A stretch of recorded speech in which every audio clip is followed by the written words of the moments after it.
Alrighty. Look at this. Is this new? Yeah. Is this new? Somebody stole the other one. This one. Well, I never had one. I always had to bang on here. Then after they stole it, you bought one and they returned it. Thank you. Uh-oh, what just happened here? All right, here we go.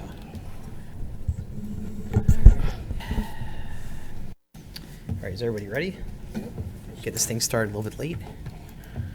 All right. All right. It's not coming. All right. Welcome to the Lower Paxton Township Municipal Authority meeting for Tuesday, August 27th, 2024. Welcome to the public. Welcome to the board members.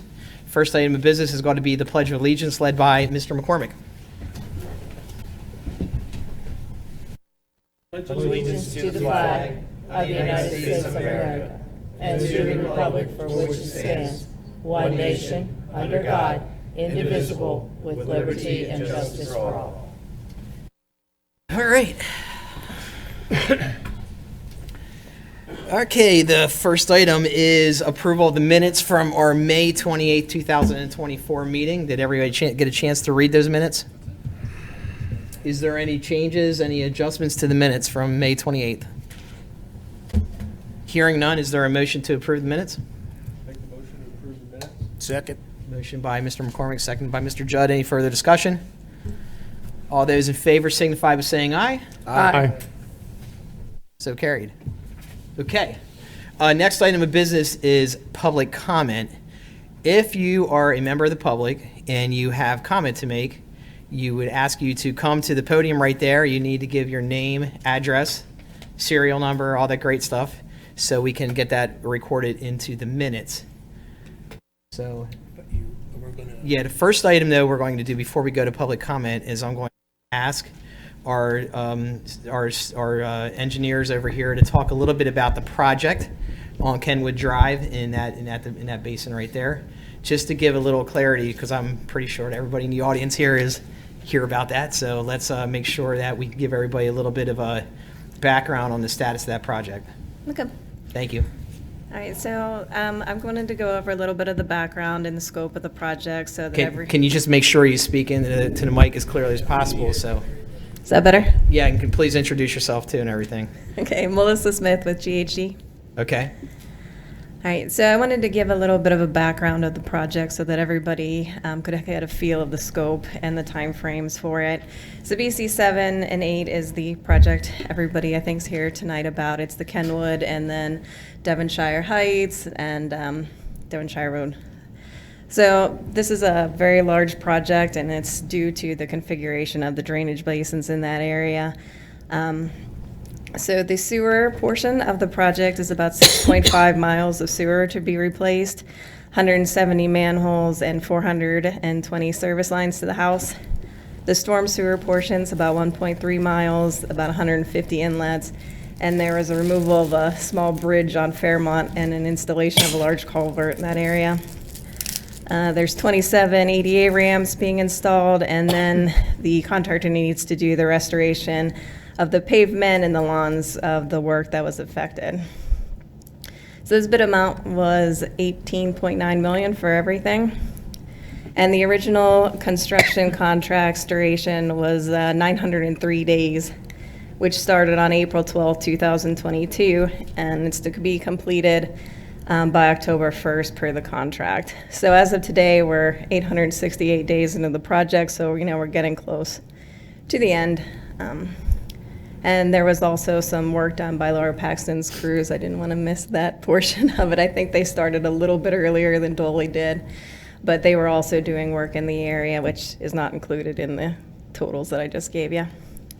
So the project time frame, the sanitary sewer work was substantially completed in July 9th, which means all the pipe and the manholes have been installed. So they're substantially complete, but the storm sewer is not substantially complete. The storm sewer is not done. There's a couple of storm sewers on Kenwood, and Meadowbrook and a couple of the roads in that area. And that's due to PP&L and UGI. They need to address some of the conflicts in that area before the storm sewers can be finalized. Some of those utilities came in later than the sanitary and the storm did, and there were some like cross bores and some other issues with just needing to remove and relocate some of those utilities. Just for some good news for you guys, with the sanitary being substantially complete, we've gotten some flow results back already because we've had some decent storms in the area. We have reduced the peak hourly flow by 3.25 million gallons per day. And I know that's a little bit hard to visualize, so I was doing a little bit of math here. It's about a football field and 7 feet deep. So if you had a tank that was that size and 7 feet deep, that's how much water you've taken out. So that's a lot of storm water and a lot of groundwater that you're not paying to treat, which is obviously the goal of your consent decree. And this project, with all the other projects that you've done under this program for the past about 20 years, you've reduced 40 million gallons per day from the peak hourly rain events. So, these projects are working. They just take a long time to complete. So to finish out this project, the remainder of the utilities are anticipated to be moved by early September. And then Dolly will be back to finish out the storm sewers on Cloverdale, Kenwood, and then the remaining concrete work, which is like the curbs and the ADA ramps, there's still some of that work to be done. They anticipate having that done by the end of September. And then they plan on finishing the paving and seeding through October and December. Knowing that the contract completion date was currently October 1st, and after talking with Dolly, obviously they're not going to make the October 1st date for complete finish or completion of the project. So I was speaking with Dolly and with HRG. I think we came up with October 1st for substantial completion and December 1st for final completion. Seemed like reasonable dates under the contract, just from different delays from utilities and the drought for seeding. So under the contract, terms of the contract, 61 days to us seemed fairly reasonable. And I reached out to Dolly about that, and they thought they could get everything done except for they weren't sure they could get the overlay done by December, but they said they would have the base paving done by December 1st. So just for clarity purposes, when we say moving utilities, we're saying that there's electric lines underground that conflict with the storm sewers, not with the sanitary sewers or the storm sewers. Yes. And that what needs to happen is that those underground lines need to first get moved, and then we can finish the storm sewers. And that the anticipation is that work will be done by the end of September. Yes. Which will allow for Dolly to then finish seeding in October and also work on the final paving, at least the base paving of the road. So you have a clear surface that's smooth to ride on sometime in October into probably November, depending on temperature conditions and weather conditions and their ability to pave, right? Correct. And we are comfortable with the fact that PPL is going to come out and move utilities, because really it sounds to me like where this could get hung up is if PPL gets delayed on moving utilities. Sure. Yeah, good evening, everybody. I'm Jason Hines with HRG, the stormwater engineer. That's correct. We've been in regular communication with PP&L. There are work orders in place in their system to make sure that this work happens, and they've already had their contractor out on site actively working on it. Okay. Thank you for the report. I appreciate that. Okay, so we're going to go to public comment. We'll let anybody from the public, like I said, if you want to come to that podium and give your name and address so we can get that recorded into the minutes. What I would ask is that if we can, if all the comments are going to be the same, if we can kind of consolidate those comments under maybe one or two speakers, that would be helpful. So I will turn it over to whoever wants to be the first speaker. Thank you for having us. First of all, can you hear me okay? Yes, Yes. Ken. My name is George Glendale. And I'm, of course, in the town here. And in the Meadowbrook, I got let him say speaking up with this water, sewer. I really don't know any of you. I've met David years ago because he ran Yeah. township Supervisor, Believe. that's right. Oh, thank you. Anyways, but I just thank you again. But anyways, I don't know any of you. So I don't like to accuse, but I'll be very honest with you, and I think some people here maybe feel the same way. It almost feels like we've been left out in the cold on this. There's been really very little communication, if at all, from the township to us about what's going on and when this projected date is on. Well, then on August 1st, I want to mention this. I emailed Robin Lindsay. The very next morning, Robin called me. I was pleasantly surprised. Thank you, Robin, very much. Because she had an interest in this, and she talked to me about this. We had a great conversation, I believe. She has been through our neighborhood and has seen what it's been like, our streets, the curbing, the sidewalks, some people's driveways, of course the grass. Some people's front yards are almost completely taken apart and reseeded. Some of them have been reseeded, not all of them, but I know they're working on it.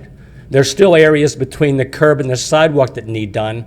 Sidewalks need done, and on and on. I won't go into all that. But anyways, but I do know that you saved the township $6 million. That's what I understand anyways. If I'm wrong, please tell me with this project. In saying that, the people of our township, in our area, I mean, they've had to pay, of course, because some of the seeding was done in June or July, and then, of course, we haven't had any rain, so they've had to have water bills that are a little high. I've been so fortunate, I haven't had that. Very, very fortunate. I feel good about that, really, you know. But, and then I know of, I've had 2 flat tires myself. I'll give Tire Mart a little spill here. I bought the tires to Tire Mart. I take it back to Tire Mart, they fix them for free. Fantastic. But I don't know if all the neighbors have that or not. Plus, I do know of one neighbor that had to get a new tire because they couldn't fix the flat. Okay, so that cost him money. So, which is not what you're expecting sometimes. So anyways, I do have to tell you a funny one. Some of the neighbors will laugh here. We were driving down Cloverdale, our street, around July 4th. It wasn't July 4th, it was either right before or right after. And all this gravel's still in the road. They were supposed to clean it up, supposedly they hadn't.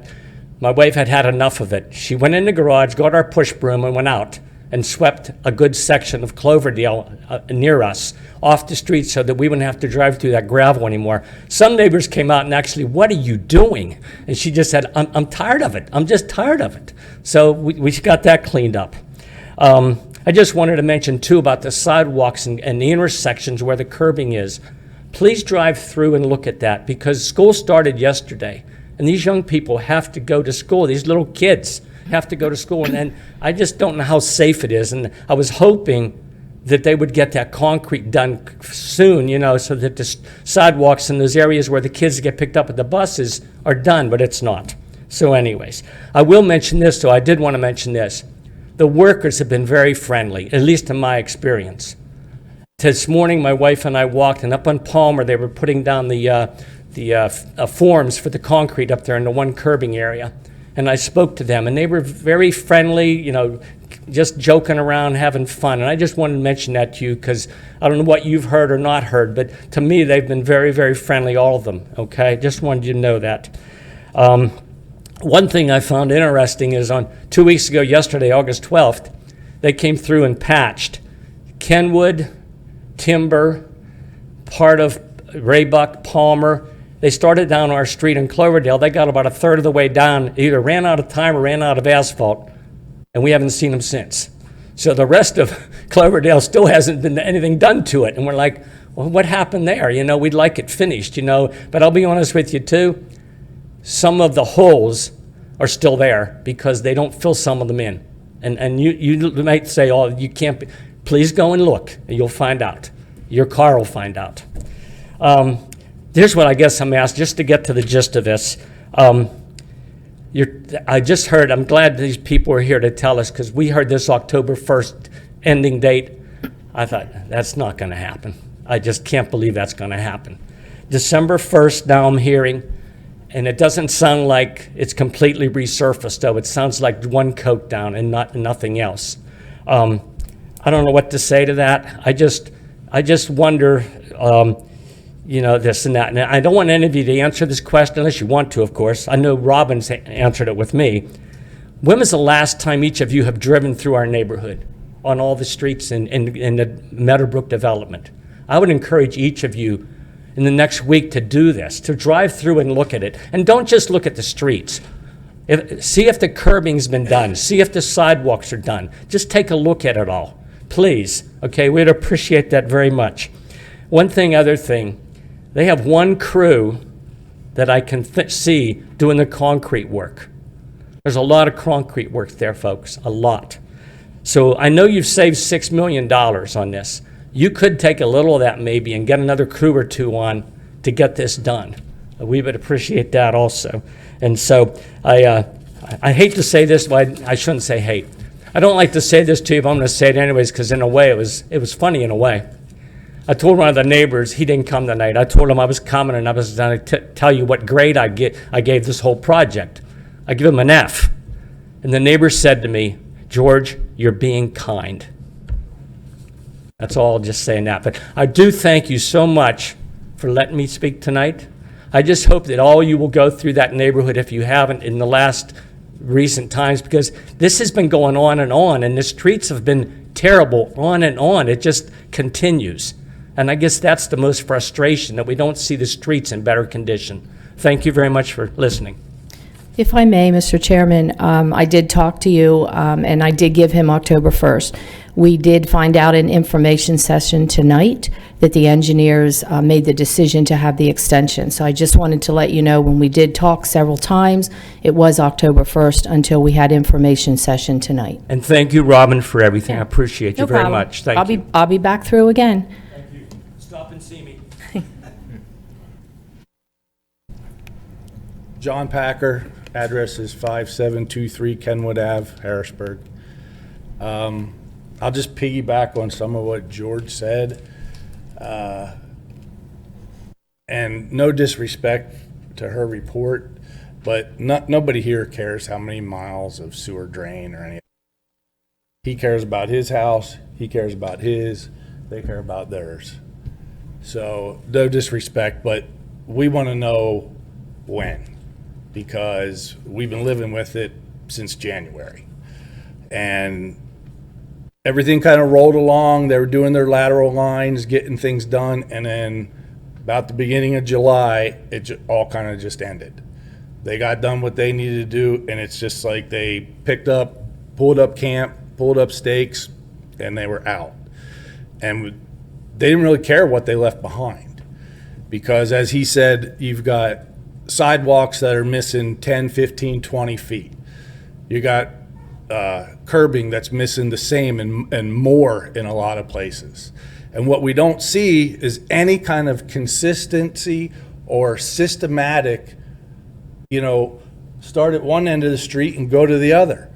One day they're on Cloverdale, the next day they're down on Beaver. The next day they're up on Kent. You don't know where they are from one day to the next. And I've been involved with some pipeline projects where they go from one end to the other, and you are completing it as you go. This project as a whole, there's nothing that's completed, because again, it's a shotgun effect. We don't know what they're doing when and where. So I think everybody, that lives in that neighborhood is just, kind of at their wits' end and a little frustrated. And I'll have to 100% agree that there's been essentially zero communication from the township. You had us write down emails. You can send us letters. You know what the addresses are in the area. We pay our taxes. a letter, a call, an email blast, whatever, but it's been nothing, absolutely nothing. So, you know, again, I think what we're looking for, and we're getting a little bit of it, is this time frame. But again, I don't have a whole lot of trust that PP&L is anywhere near coming out to do anything. Anybody here seen a PP&L truck doing work? No, they've not been there. The one sewer drain that hasn't been done is between my house and my neighbors. They dug it up, must have found that they couldn't do it, and threw it right back in and covered it up. And there's been a foot of stone between the curbing and the sidewalk ever since. So you can't even go out and run your mower, run your weed whacker, because if somebody's parked in there, I'm afraid I'm going to throw a stone into the side of the neighbor's truck. So there's just so much, you know, and we hate to, you know, complain, you know, about all this, but it's just, right now, it's so much, and we're looking at it going, like they said, there's no way it's going to be done by October 1st. I mean, you're looking at a month. And I get you've pushed that down, but again, as you said, David, there's contingencies there. They only make, you know, macadam for so long. You know, there's things that have got to get done, or you're not going to meet that timeline. And as George stated, with them coming in with some of the asphalt, the road there down towards Beaver is so rough at the bottom of the hill right there, and they've done nothing. They came in with that macadam and just laid it over top. So they didn't smooth it out and then lay the macadam. They just threw it down over there and ran the roller over it. So all it did was make it a little bit of a smoother bump. It didn't fix anything. So, you know, again, I guess everybody appreciates the $6 million savings, but I've seen a lot of waste in this crew too. I've seen them digging up the same trenches, the same yards over and over again. Well, that can't be saving money if they're doing the job 2 and 3 times. So again, you know, I'll let somebody else do a little talking, but I think everybody that's here in representation of that neighborhood is just kind of at their wits' end with everything. All right. Thank you, Mr. Packer. Hi, my name is Catherine Worthington, and I live on 390 Timber Lane. And again, I want to second the communication issue. Possibly, we used to get paper newsletters that you could read through and find out everything that was going on.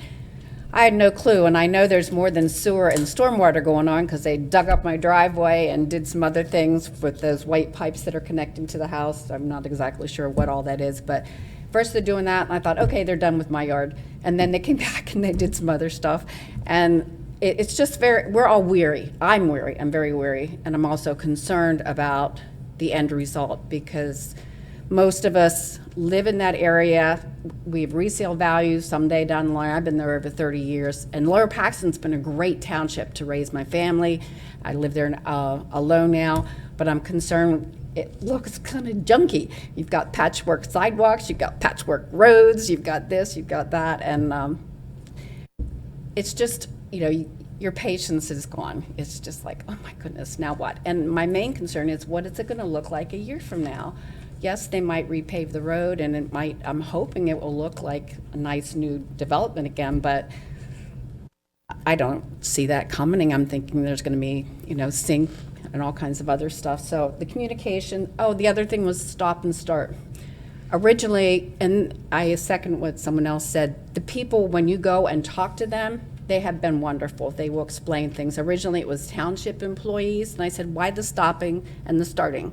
And that was probably before the stormwater and the sewer. But he said they got pulled for emergencies to go someplace else, so they'd be working for a while, you'd leave, and you come back, and they're not working. And then you'd have these detours, and that was extremely frustrating to me, because the one time there's a detour this way and a detour that way.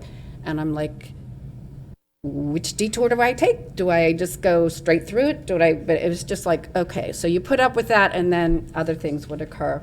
So I do appreciate the cost, because I just have a concern, because some of us are on limited incomes, that there's going to be additional fees coming through. And we really don't look forward to that. We don't want to have to move because we can't afford this to stay there. And then just, you know, maybe more communication going forward. But people have been nice. When you can't get out the street and you look and you go down, okay, I can't get out that way, and there's somebody working up here. If you go and talk to them, they're like, we'll make sure you get out, and they have done that. So it's the process, not what the people that are doing it. So it's just been very, very, very frustrating. So, and I appreciate all your work. It's just like, No, I don't know who set this one up, but, and I know there's staff shortages and all that other kind of stuff, but it's been incredible. I haven't gone through this any time in the township before. Thank you. Hi, my name's Annette Troutman. I'm 5731 Cloverdale Road. And just to explain, when I said I saw the PP&L guys, they weren't PP&L, it was a subcontractor. But I do live on Cloverdale where the engineers missed the lines and they had to come and move the lines, which means some of the same people got their yards dug up again. I mean, Ciosi's across the street from me, they're constantly being dug up. And they were one of the ones that were hit by the PP&L lines. I think the biggest thing, like people have already said, is communication. I contacted Lower Paxton Township, and I was given Dolly's either vice president or president's name.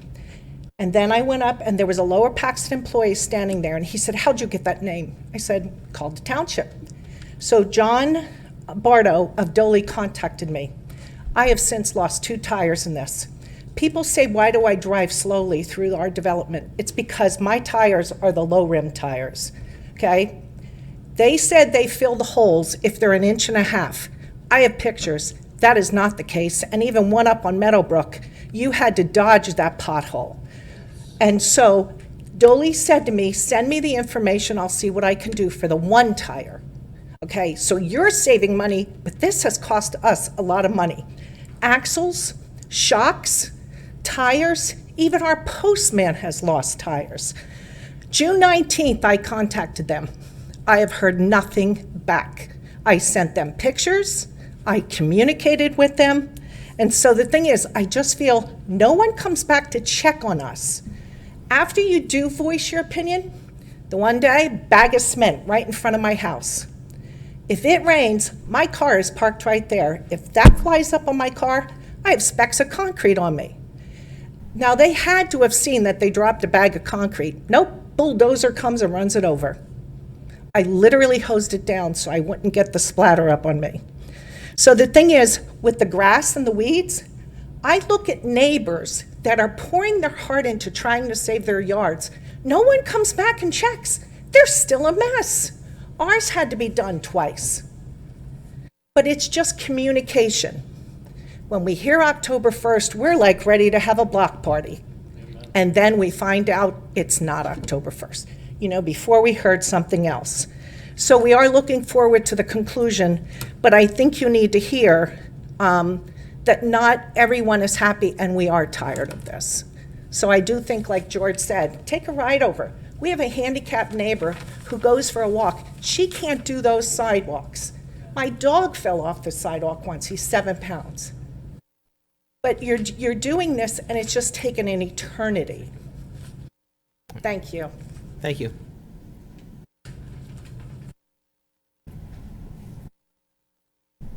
Hello, Frank Smith, 5730 Kenwood Avenue. Also speaking on behalf of Chris Nordi, 5727 Kenwood Avenue. Same complaints everybody else has. For communication, it seems like there was no communication struggle when you wanted us to sign the contract for this project, right? We all got the letters. It's like bees in a beehive. We all went to each other's houses. Holy crap, did you see this? 2 guys down didn't even sign it. His house has a lien. Communication-wise, it's been an F minus. At least send us an email telling us to pound sand, or it has been delayed. But we got the email and we got the communication for the contract to make sure you got the work done. I know I sent it in right away because actually I think she might have been an old neighbor. When I first moved in 12 years ago, she actually talked about, hey, they're going to come through in 4 or 5 years and redo this whole thing. I never thinking it was going to be garbage like this. I'm sorry. Your crew is wonderful. The subcontractor, they're nice. You guys have been nice. Eric has been nice. We've saved money. But it's been pardon my French, a shit show with our development. I watched the other day, I almost took a video. People can't even use the sidewalks with baby strollers. Their heads are shaking. I was out there watering my flowers. This little baby is going across 15 feet of stone because they can't get the sidewalk done, even though that part's done.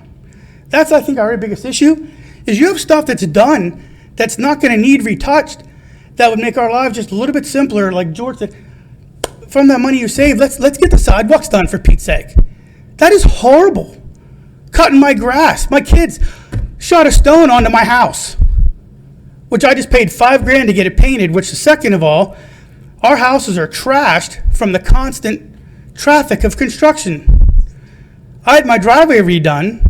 We thought everything was going to be done. I had my driveway repaved. The contractor was like, your house looks like shit. He goes, everybody in your township or your neighborhood should go to the township and have them pay to power wash your house. Our living conditions, we track it in.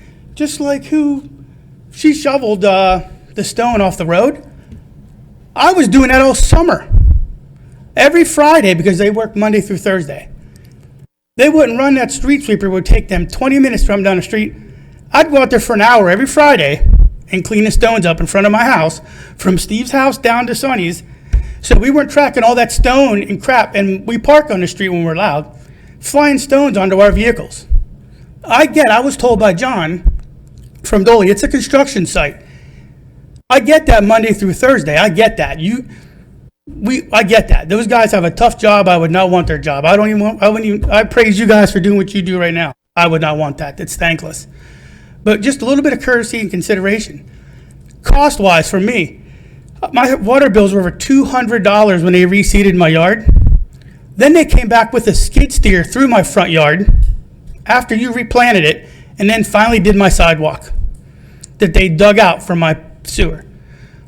I'm fine. The sidewalk is okay, right? They did it, but now my yard needs redone because there's a skid steer tracks coming from the road up to my freaking yard. I asked one simple favor of the township before we were here in May, and even Dolly in the contract, we were having parties and the graduations were coming up. Can you please make our neighborhood look a little bit? I had a dirt sidewalk coming to my house for my son's graduation party from high school, just because you guys didn't have the time and the crew, right? That's why we're all frustrated, and that's why we're all here. There was no worry about communication, getting that contract signed from you guys and get that back and down our throats. Make sure you sign that. My neighbor has a lien against his house because he didn't sign it. He didn't want that, right? So send us an email or a newsletter or somebody, and for the people who have been out, we thank you. But it's a crap show in our neighborhood. We're not Amber Fields. If this was Amber Fields, you guys would probably be all over it. I mean, our houses are $300,000-$400,000 less than theirs, but I know a bunch of people live in Amber Fields that would even be less patient than us. I don't want to be needy. We don't want to be crybabies, but we're getting kind of to our wits' end here. And like John said, we're getting to the time frame where yards can't be planted or asphalt can't be done if you're waiting for December. So now I got to go another 6-8 months to get my yard redone. My mailbox almost fell in the hole. So now they're going to rebuild that for me, right? But the whole front of my house looks like dog crap. My whole curb is all dug up in front of my house. Now, I might be over the top with being OCD but we pay a lot of money for this house, as we like to keep them clean. Me, Sonny, and Steve all pay to get our yards treated, and it's going to waste. I'm getting paid full thing, because you should see my yard, drive up. We're particular about our stuff, and we water, but I should have to pay hundreds of dollars. And ever since the water project came through, I can't rinse my driveway out because my water pressure has dropped probably 20 PSI. And it's been tested and been told through Viola that it's in the standard. I have a 50-foot hose, like she had, concrete. They had a dump truck in front of my house one day and left all the silt in front of my driveway. Left. I took my hose out there. My water pressure is so bad that my 50-foot hose, I can't spray 5 feet into the street. And if you want a demonstration, 5730, come on out. My water pressure went down. The quality, now all that cost for sewer, that's all been proposed to go up. Water, sewer, all that's going to go up. I don't mind paying. I get stuff costs money, and I'll pay my taxes, I'll do my due diligence. But I want my services in my yard just back the way they were before all these projects started. This is for the betterment, and so far nothing has been better. 2 final notes on me. For the last 6 days, my water has been brown, and I called Viola. This happened before, because the Dolly's using the hydrant up the street to fill the hydro seeder, which is fine. But every day, now I can't, we buy bottled water, yet another expense, because I don't know what my water's gonna be like that day. They said it's because they cracked the hydrant and the sediment comes up. And I have videos on my phone I'll gladly email and share to anybody, right? So there's another expense to us.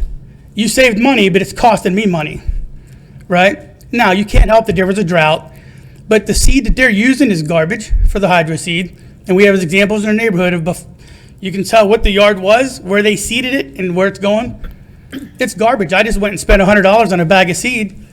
So when you guys finally do my yard, I would like to use my own seed. And second on that is the topsoil that Dole used is garbage. It's not quality, it's garbage. It took 3 or 4 weeks for dirt to come in where they seeded it. So I had to go buy better dirt to put on top just so my yard wouldn't get blown away from the rain that we did have and created ruts. So that's, I guess, the biggest frustration for us. We get this is a giant project, and I appreciate, the miles and miles and the gallons. I get that. The scope of that is she's telling us this is one big mother, right? This thing is giant, and we understand that. But I think with the way we felt we've been kind of neglected, I don't know if that's the right word everybody wants to use. You come in, it's like a snowstorm for weeks. It's hammer, hammer, hammer, then they're gone. Then they're back, and then they're gone. Then they're back. There's been no... I actually joked with one guy. I said, you go into the drive trailer every morning, put a blindfold on and throw a dart at the board. Where are we going today, boys?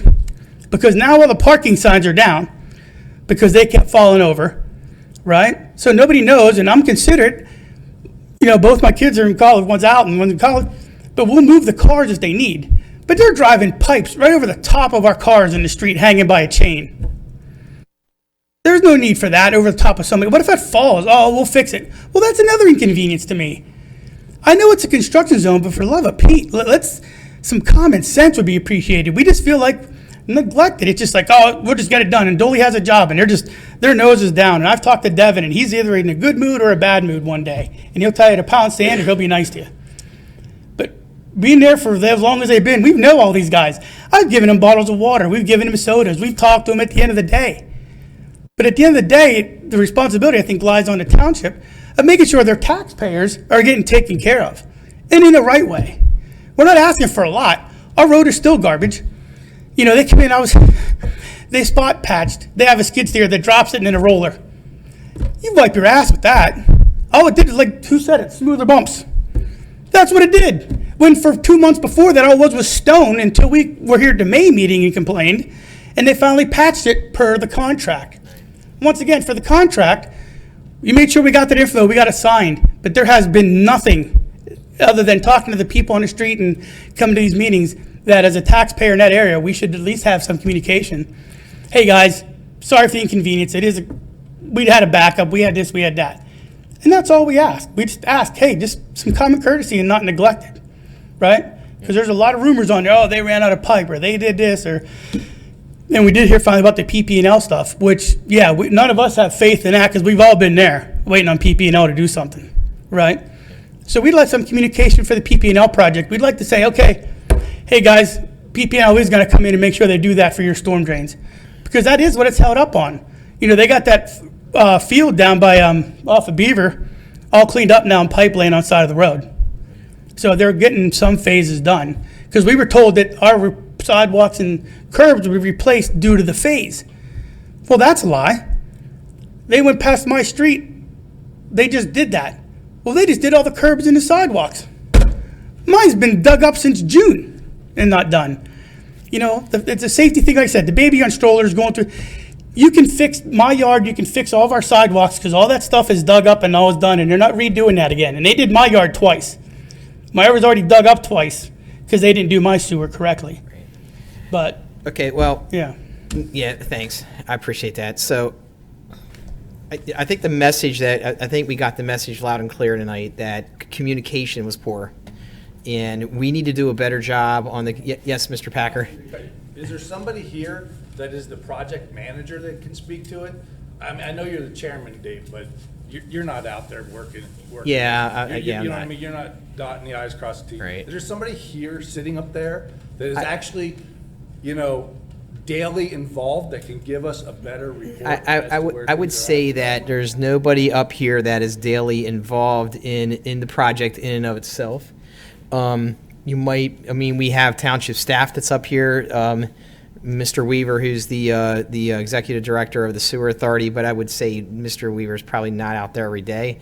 We do have a contractor, then the responsibility of the contractor is to complete the contract in accordance with the agreement of the contract. So we kind of rely on the contractor to make sure that they meet the requirements of the contract, and the engineers that work out there as well. So, and then I would also say that, the contractor that we're using, Dolly, they've done numerous projects throughout Lower Paxton Township for many, many, many years. I've been on the sewer authority 22 years, and Dolly's done almost most of the contracts, if not all of them, pretty close to a lot of them. So this is a situation that, to be honest with you, is a little unusual for Dolly. I'm a little bit surprised with just the status of the project in and of itself with Dolly's work. But I will say this, I don't think anybody here can really understand the situation unless you live there and you're involved in that situation. So I don't want to sit here and speak for I understand what you're going through, because unless you're there, it's hard to say that you understand that. But I will say this: we are taking it very seriously to get the project done. We have been in contact with the contractor. The contractor recognizes and understands that this project has to get done. Our township engineers from GHD and HRG both understand this project has to get done. Township staff, Sam and Bill over here, understand that this project has to get done, and it has to be done in accordance with the time frame to get this completed. Yes, we gave this thing an extension of 60 days, but we had to give it an extension of 60 days because there is extension requirements inside the contract if there's issues such as moving utilities from other utility providers, of which we do have a problem with that with PP&L. We've been heavily involved with getting PP&L out there. PP&L is committed to being out there. They've given us a time frame that it will get done. They will move those utilities, and it will get done in September. And we will do everything we have to make sure it gets done in September. And then once that's done, then it's going to be finished restoration of yards, finished restoration of the sidewalks, and then work on the base coating of the roads. So the road is a smooth surface, passable surface, and you won't have the pothole issues that you currently have. And the game plan is to get that done in the month of November. So all we ask for at this point in time, we are so close. I mean, we're on the cusp of making this thing happen and get this thing done, and we just ask everybody to just bear with. We'll get this done. We've heard everybody. We've heard the issues, and we are taking it very seriously to try to get this project done as quickly as we can to finish it up. So that's the best I can give you right now. But we will diligently work with all the parties involved daily to make sure that this thing gets completed and over the goal line. Okay? Mr. Blaine, can I just ask? Yes. Probably Mr. Weaver, two questions. Number one, we had this issue 3 months ago with cleaning the streets, and we were supposed to ask Dolly to clean up at the end of each day. So do we need to revisit them again and say, about cleaning up the streets with the little bulldozer? Because it sounds like from the public that they're not cleaning up the streets. Well, they haven't been doing any work for the last couple of months. All the digging's been done. They're doing sidewalks and curbing, but our guys do drive and alert Public Works if there's any issues with the road, that we need to let the contractor know that the temporary pavement's not up to snuff, and that message really comes through the engineer as well. But according to staff, all the temporary paving has been placed. If there's potholes. Well, I'm not talking about potholes. I'm just talking like she had to sweep the street. I'm talking about the debris. I think if there's any issues with debris or potholes, if they email me or call the township office. There's no need to email anybody. We're telling you right now, we drive it every day. There's 2B stone and there's modified lane everywhere.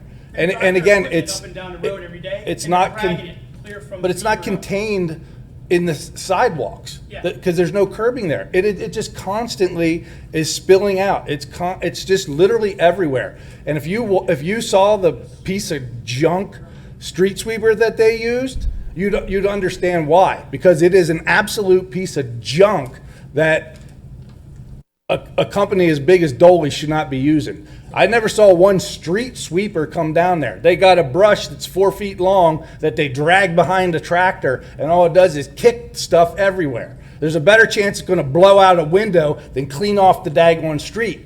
And if you were out there at all, you would know that. Mm-hmm.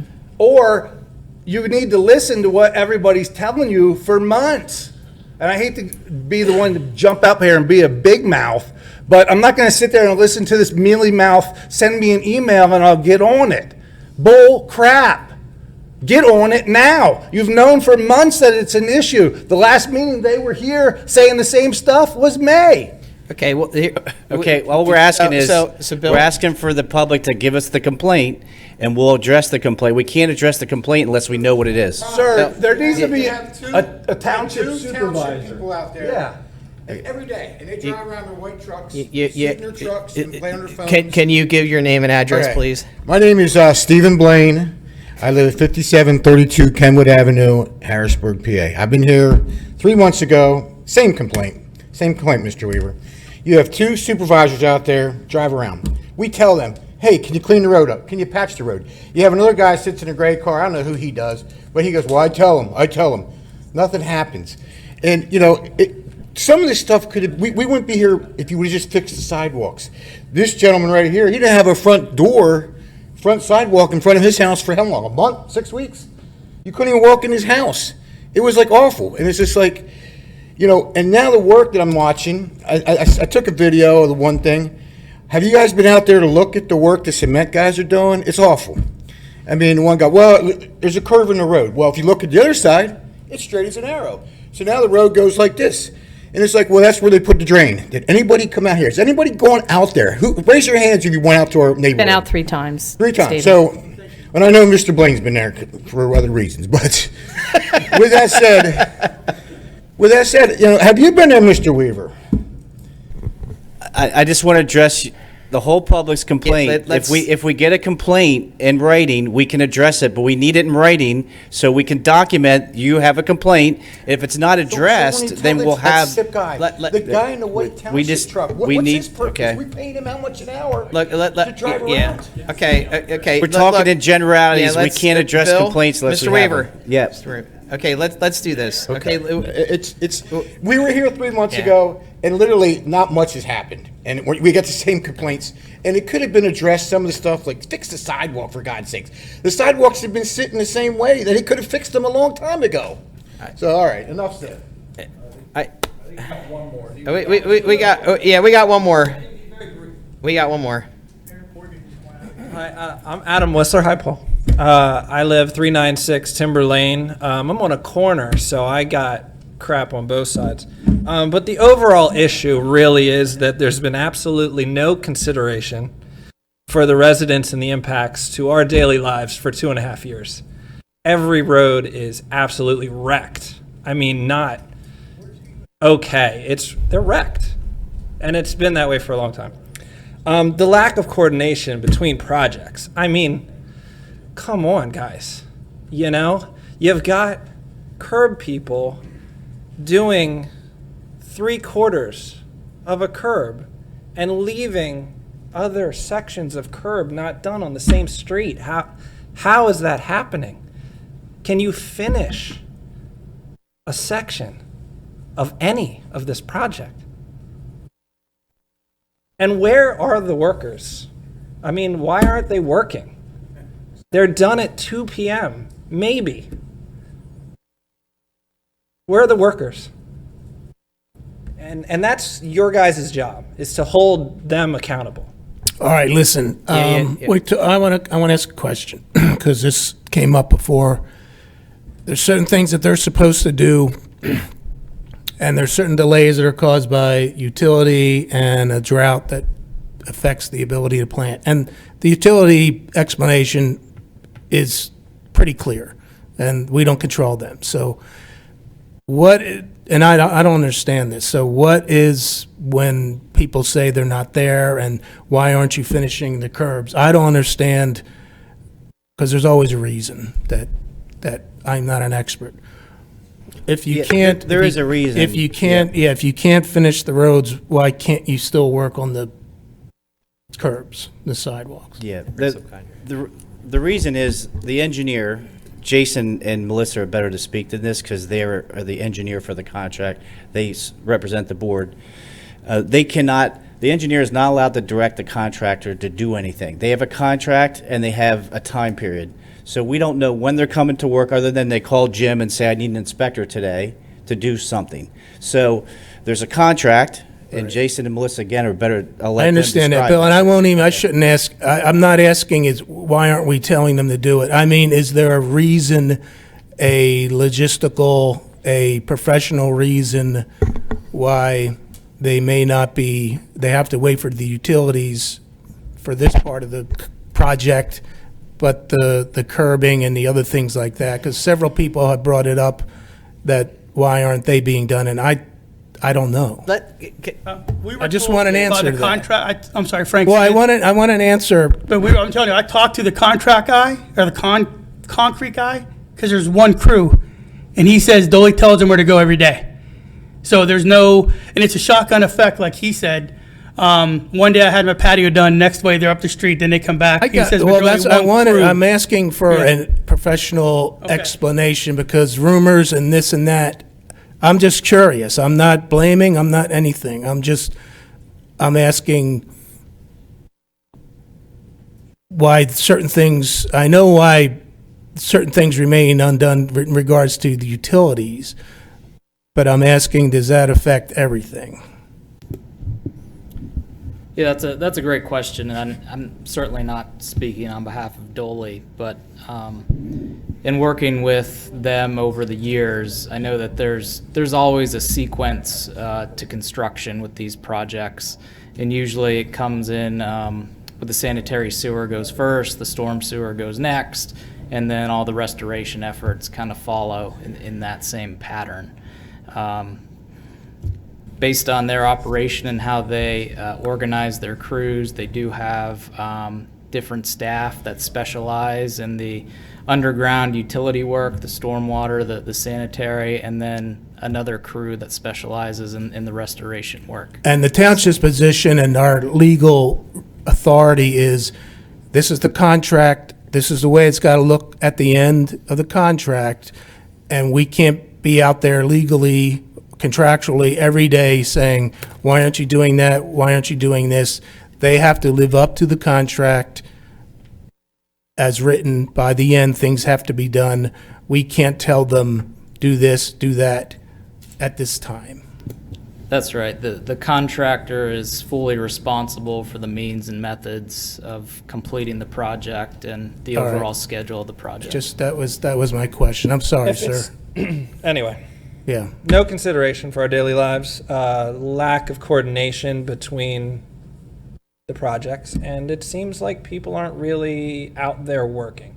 That's the biggest frustration. The roads are absolutely wrecked. Holes were dug and left open for weeks right outside my front door. Down where the curb was dug and left for 2 weeks before they came out and framed the curb. The curb is now back in. It is higher. You cannot open my door anymore. I mean, maybe that's because they took out some road, but I'm getting into details now. But the main two are like, this project doesn't really seem to care for our daily lives.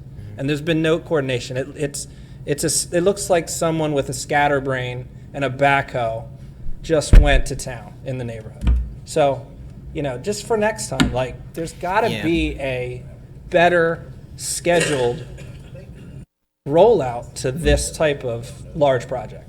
Really. Thank you. So I think just reiterating kind of what everybody else said, and I'm his wife, Kelly Whistler. We are at 396 Timber Lane. I don't think he said that. I think the overall gist of what everybody is saying, like, we understand this is a big project and it's going to take a long time to do. What we're asking is just for the bare minimum consideration for the people living in it while you're working on it. We don't want you to do it half-assed to get it done faster. We want you to do it right and think about what you're doing while you're doing it so that we are not living in a neighborhood that looks like it's been bombed for 2.5 weeks or 2.5 years. Like we have friends who are like, I don't want to come visit you because I don't want to drive through your neighborhood. That's how bad it is. People don't want to come into our neighborhood because it's so awful. And it doesn't seem like anybody, it seems like the goal at this point is just let's get it done. But why can't we like get it done well and think about the people who are living in it both while you're doing it and when it's done? Because it doesn't seem like any of us are at all being considered during the project or after, to be quite honest. Like we've said, the curbs are not right. They're cockeyed, they're too high in certain sections where you literally cannot park along the curb in front of my house anymore. You can't open the door. People bang their door against the curb and are gonna have car damage. It's just, none of us are being considered. And what I'm hearing from you is, we're gonna get it done, it's important, we're gonna get it done, and we're gonna get it done as fast as we can. I just want you to do it well and think about us while you're doing it. And I don't think that that has occurred at all to this point.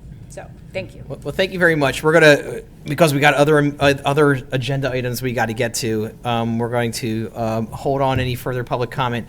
I will end is by saying this, is that I think a lot has been learned here in this project. Obviously, communication is one. There needs to be better communication from the township and from the contractor with the residents. That will be something that we're going to reevaluate in future projects that we do. Number two, as those contracts are granted in regards to the timeline and time frame for the work to be done, we will reevaluate how that's going to be handled in future contracts, and how the work will progress and stay progressing and to keep things moving. I think they were the two biggest items that we heard, and then obviously with the communication, it will be better coordination between the township and the contractor, the engineers, just to make sure that we do keep these types of projects moving in the future. I'll speak on behalf of the township and just say, we really apologize for the inconvenience that it's caused, and we will do everything we can possibly do to get this thing done well, done correctly, and finished up the way it's supposed to be finished, so that next year at this time, you'll sit there and say, wow, we got brand new streets, we got brand new sewer lines, we got brand new curbs and sidewalks, and our yards look great. So that will be the game plan, and we will work towards trying to accomplish that, okay? Mr. Chairman, if I may, because of the communication, and the residents are here tonight, they know that there's an extension. We have emails. Is there any way we can email those people out that are in this area, letting them know that there is an extension? Yes, we have a My New Sewer email that's on our webpage. We go over this in the public meetings. In their sewer agreement, they can provide emails. So, again, we encourage the public when they sign up for these programs to give us their emails. Unfortunately, we didn't get out of 500 people. I think, Jim, how many people signed up? Maybe 40. So our messaging is all through the webpage. We have a GIS department and a communications manager. So we have a slew of projects that are on our webpage, and we are going to be putting something out in the sewer billing insert, updating the public about this project and the timelines. But the communication in terms of their frustration with the contractor just gets back to the engineer and not allowing them to tell them, go fix that sidewalk tomorrow. When's it going to be done? We can communicate timelines on general work areas, but we'll never be able to tell the public that their sidewalk's going to be done this week. No, and that's not what I'm saying. I'm just saying, if you have those 40 emails, send an email blast out, letting them know that there has been an extension and that you're looking at December 1st or whatever. We will certainly and do those that, people that get that email, if you could please forward it on. I don't know if your Meadowbrook has a Facebook page or a directory or whatever, so if that could be forwarded to all of the residents so that everybody knows that it has been. because, we were originally told October 1st, and then we find out this evening, that there was an extension as of last week. So people that I've been talking to, I told them October 1st because that's what I was told. So Right. they need to know that there is an extension, that's going to be happening till. So if it's only Do that. 40, let's just send it out, and hopefully everybody here tonight will tell their neighbors, what is happening. And I've been back there, and if my husband had to go through what your lawns look like, oh my. Yeah. So, One quick question for the, I was told by Eric that there was a time frame on, so if they finish the project October 1, Can you come to the mic, because we are on television, so. Frank Smith, 5730 Kenwood. I was told that by Eric that there was a time frame as well that adheres to any resto work done. He told me there was a year. So, because my biggest concern, there was some project work done before I moved in, is the ground in Mr. Blaine's, we kept sinking in our yards and filling it in every spring with topsoil. He said that in the contract, it's a year from the date of completion, that the township's responsible, and outside that year, it's on the taxpayer and us to fix what you guys have done, even though if it's failed. Is that true? no, there's, the contract after it's over, is a 1.5 year maintenance period. So the contractor has to give us a bond to the engineer that they will approve that guarantees the work for 18 months. Okay, so if I have an issue, I email Eric, and because he's been great, I've been emailing him. Yeah, absolutely. So I have an issue 1.5 years down the road that, because when I first moved in for 4 years, I got 2 loads of topsoil in my front yard where they must have done some work before. And as soon as it got settled, don't you guys start this project, which is ironic, but I just wanted to know moving forward, because my yard has sunk again, so did Steve's, from the work they've just done in June. And I just wanted to know what the accountability and what the date was that we had to come back to you guys to communicate to make sure that was done properly. It'll be 18 months Okay. from the end of the project, yep. All right, thank you so much. I have one more thing. I'm sorry. I know we have more stuff to go on to. I Are just we, have one we're not more allowed comment to ask. to Mr. Weaver. Go ahead. It sounds like you're saying we have to go find the information and go on the website, especially for those of us that didn't sign up for the email. What my feeling is, there's been a lot of disruption. Perhaps maybe some letter that was said, go here, do this, these things are occurring. I shouldn't have to go to the website and look. I mean, we're all very busy, we have families, we have all kinds of other stuff, as you are. So to say, okay, it's out there, it's on the website, that's not good enough. Well, we are putting something in the billing insert on October 1st. So that, There again, does everybody read everything that comes in their mail? It would be nice if it was, I know it's a cost, but, this is something unusual, and maybe an unusual communication would help. Thank you. Okay. Mr. Chairman, Yes, sir, Mr. this is the time for board member comments. Yes, we're going to go to board member comments at this point in time, and we will start with you, Mr. McCormick, since you are Thank you. eager Thank you, at the Mr. mic. Thank you, Mr. Chairman. First, I just want to say to everybody who's in this room, I know the chairman's already said it, but I'm sorry that you're experiencing this. And I thought we had it under control when you were here 3 months ago. Obviously, it's not. We have our hands tied by the contract. We're only allowed to do certain things. Like, we can't go tell them, go fix your curb tomorrow. We can't do that. No one's permitted to do that by the contract. And maybe that's something we should look at for future contracts. But I do appreciate how reasonable and responsible you folks have been. I'm not sure, as Robin said, I'm not sure I would be as reasonable as you have been if this were going on in my neighborhood. But I guess the question I'd like to ask of our board, and maybe Mr. Weaver, certainly we have knowledgeable, talented people who can fix many of these ongoing problems on a temporary basis. I'm not saying we should. What I'm saying is maybe we should consider, someone mentioned there were holes in the street that were deeper than 1.5 inches. Maybe on a occasional basis, a weekly basis, we can have one of our supervisors drive through the neighborhood, and if they see 3 or 4 inch holes, maybe they can tell somebody on our staff, hey, there's a couple of 4 inch holes here. let's temporarily fix that. I know it's the contractor's job to do it, but these are our citizens, these are people who are paying taxes, and they're being very reasonable about their complaints. I heard somebody say that when they sweep the rocks off the street, they're dragging some makeshift kind of broom behind a pickup truck. Maybe we have people that can do that on a weekly basis or an occasional basis to make things a little bit more livable. I don't have the answers. What I'm saying is that with what these reasonable people are telling us, that maybe we need to make a little bit more of a extra effort to meet with their complaints. I mean, I don't hear anybody here, yelling and screaming and they're not going to pay their taxes and all that kind of stuff because they're being mistreated. What I hear them saying is they're crying for a little bit more attention. And I think there's maybe a way we can meet them, maybe even a little bit more than halfway. It's a thought, and I'd ask us to investigate that. Thank you.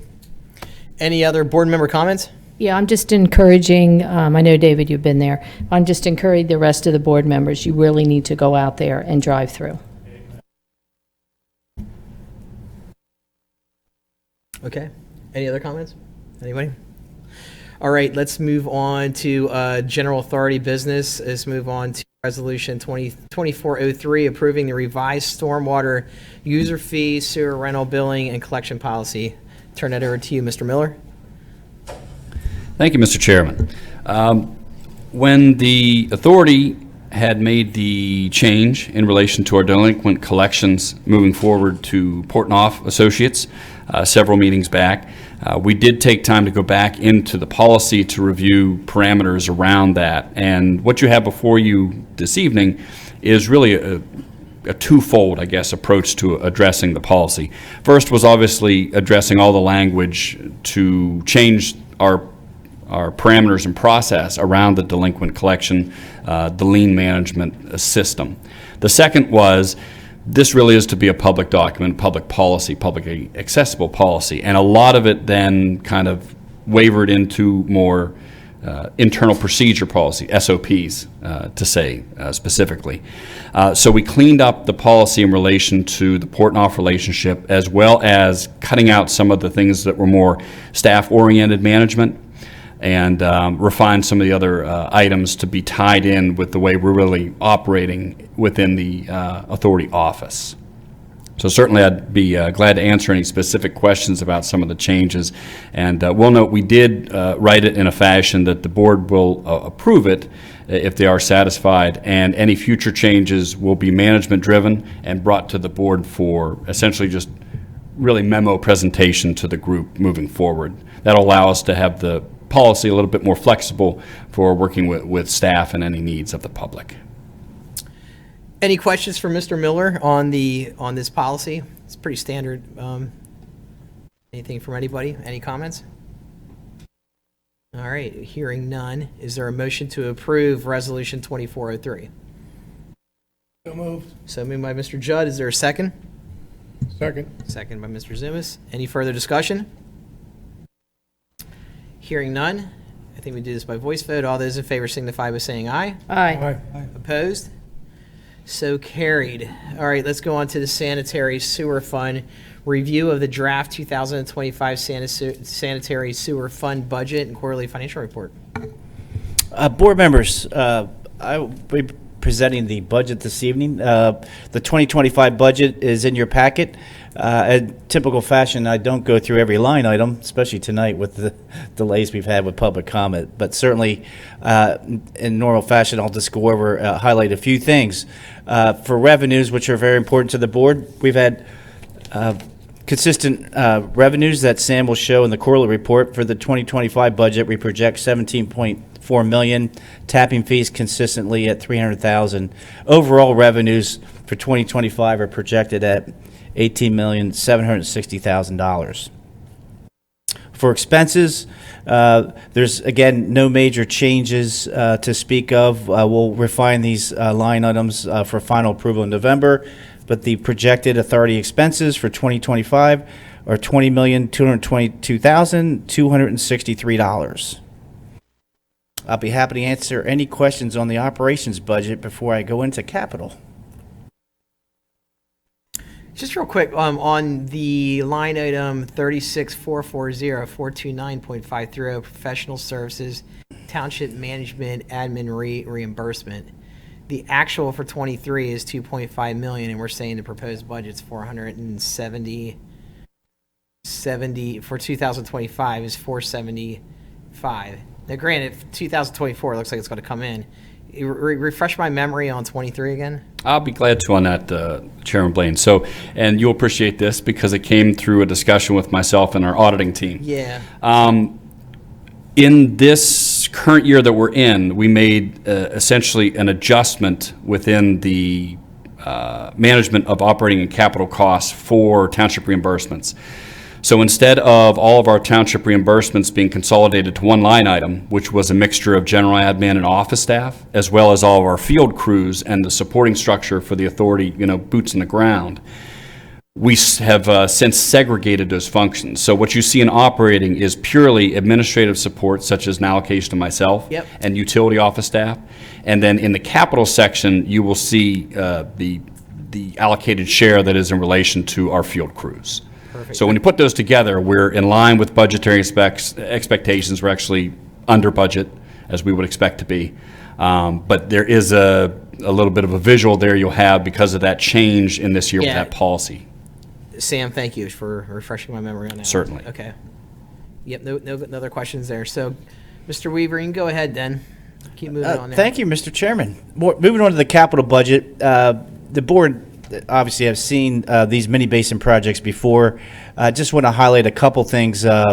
Capital mainline repairs on page 5 of 5. That is increase for a contract that has been issued as part of GHD's PC2E Interceptor project. So that's a separate bid item under the Interceptor project.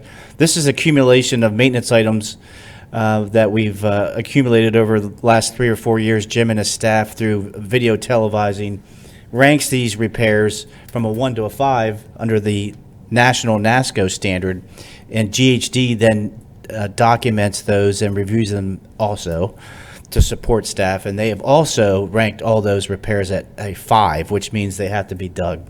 So that's a little unusual. We've never had 1.2 million in the budget for mainline repairs, but hopefully it comes in at the GHD's estimate. We're opening bids on September 4th.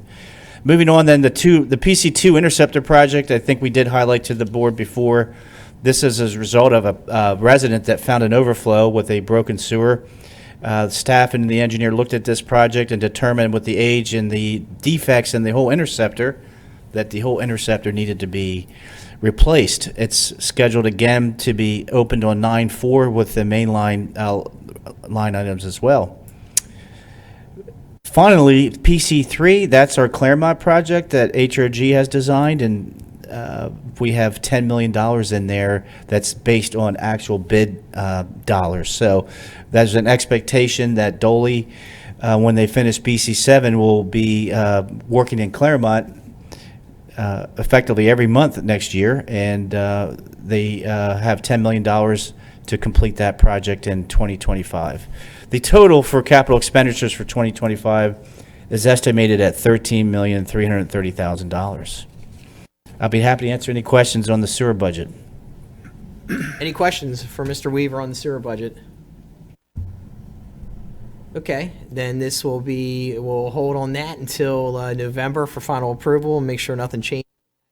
If anybody has questions as you've reviewed that budget a little bit more in detail, you can always address that with Mr. Weaver or Mr. Miller, and I'm sure that they would have ample answers for your questions. Right. All right. Good. Second quarter 2024 financial package. I'll turn it over to you, Mr. Miller.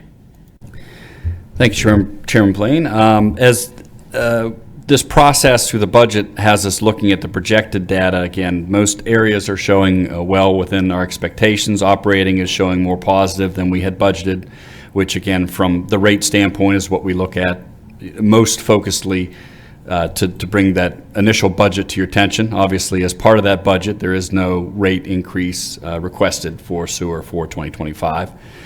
In relation to capital, as we're well aware, the timing difference of the projects can skew our expectations for 24 into the versus the realities of 24. In relation to the projects that Mr. Weaver had kind of summarized for you here in the budget discussion, most of those were planned to have a chunk in 24, and most is shifting into early 25. There will be some work pay applications that are expected to kick off the end of this year, this fourth quarter, but the majority of work is going to shift there. But from a high-level standpoint in relation to second quarter, operations are showing strong. Interest earnings are showing still very strong. We know the cliff is coming ahead as we head into election season, and the Fed Treasury is going to be making a number of cut actions. That, however, sets us up well to talk about future bond financing, which should be at more attractive rates, as well as the opportunity to potentially refinance an opportunity or two to keep the operations in check as long as we can. But certainly I'll take any questions that the board has in relation to the reports, but everything's pretty status quo in operations. Yeah, revenues and expenses are pretty much at 50% of budget, which is perfect for June 30th, right? So that looks pretty good. The spend down of capital monies, we're on target with what the budget was for that. So, yeah, and you're correct about interest rates. I mean, it sounds to me like the Fed was talking about a cut as early September. So but we'll see what happens too, because I also saw a report today about the market being at all-time highs might delay again any further interest rate cuts. I'm optimistic they'll pause just with an election cycle and take care of that in November, and they'll probably have full steam after that. Yep. We're working on laddering maturities and trying to take some advantages of locking up some funds to take advantage of those interest rates well into this 25 budget year, and then hopefully curb a little bit into 26 before we get back to reality where we're probably best making about 2.53 tops. We're at about 5.4 now still. Okay. All right. Any questions for Mr. Miller on the second quarter financial report? All right, hearing none, I think we can move on to approval of amendment number 2 with the ICA, with the municipal partners CRW IMA. Yes. Mr. Weaver? Yes, thank you, Mr. Chairman, members of the board. You've seen these ICAs before for various different projects. This is for the CRW intermunicipal agreement. Amendment 1 was to increase the cost for the rate consultant. Amendment 2 is now that we're moving into the legal. The partners have attempted to resist incurring any legal fees, but now we're at the point where we need a special counsel to get involved in the IMA preparation and meetings with CRW. So this agreement will allow LP to engage the special counsel for an amount of $40,000 not to exceed, and then we will bill each party its prorational share. There's been pretty much a consensus by most of the group. Paxton has already signed, Pembroke has signed, I believe Swatter is signing this week. So the authority is first on our end, and then the township will sign in September, or consider signing. So we're moving ahead to get this amendment approved and get the legal counsel on board. I'll be happy to answer any questions. It's good that we're moving this forward. This is a pretty big to-do with the member municipalities here with CRW. So any questions for Mr. Weaver on approval of amendment number 2 as presented? Any questions? Yes, Mr. Chairman. Mr. Weaver, how are the proportional shares determined? It's actually based on sewer flow. So we have GHD prepared that many years ago based on each party's flow to the CRW plant. Okay. So we're not using their numbers? No. I didn't even realize you were down there. I thought you were up here. Did the switcheroo. They switcherooed you on here. All right. If there's no further questions, is there a motion to approve the amendment number 2 here with the ICA, with the municipal partners and CRW? So moved. So moved by Mr. Zumas. He beat somebody to the punch. Is Miss Lindsay? I'll second it. All right. We got a motion and a second on the floor. Is there any further discussion? Hearing none, I think we do this by voice vote. All those in favor signify by saying aye. Aye. Opposed? So carried. All right, let's move on to township reports, review of the presentation of DEP, and SWOT error for the second consent decree annual meeting. Yes, board members, we have scheduled the annual meeting with DEP for September 17th. As the board may recall, the authority in the township are responsible to submit an annual report each year to DEP on the progress of our consent order and our I&I program. It's due in June of each year. GHD has provided that service for us since we entered the consent order in 2002. So Alton has a presentation that he's going to provide to DEP. I'm sure the board does not want to see every slide here, but Alton has been gracious enough to try to summarize certain slides that he feels the board would be interested in. So I'll turn it over to Alton. Thank Mr. you. Whittle, I'll run this for you. You just tell me what slide you want to go to. Sure. Well, I mean, we can be very brief with this. I think one of the big things this year is Tim Wagner has retired from DEP, so we are working with new individual down there. So we tried to update them with where this has been, because we've been working at this for several years. So let's see if I can read some of the stuff off the screen. But basically, the one thing we wanted to summarize is really the progress to date. We have spent about $125 million total since this program has began, and it has been really fantastic success. In the project basins, where are you? Oh, does it come on here? Yeah, you have to log in. In the basins where we've done the work.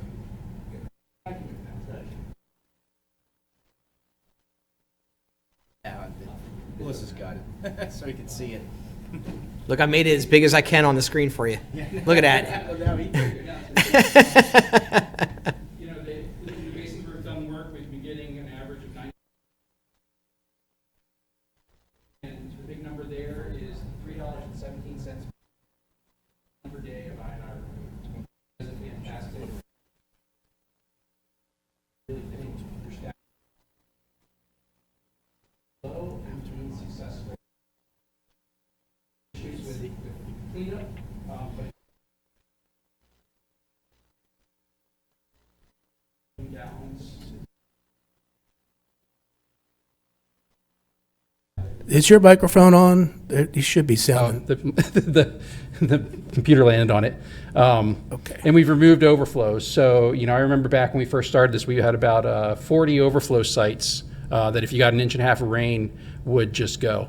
And we've really restricted that now to almost to the point that it has to be like a named hurricane remnant coming through the area, which we get a lot of those per year lately. But to get any overflows, and we're really down to the last 4 in Beaver Creek, and that's been very successful. So the one last thing I'll go through on that, go to the next slide. There we go. This is really fantastic. 60% removal of peak flow in Paxton Creek.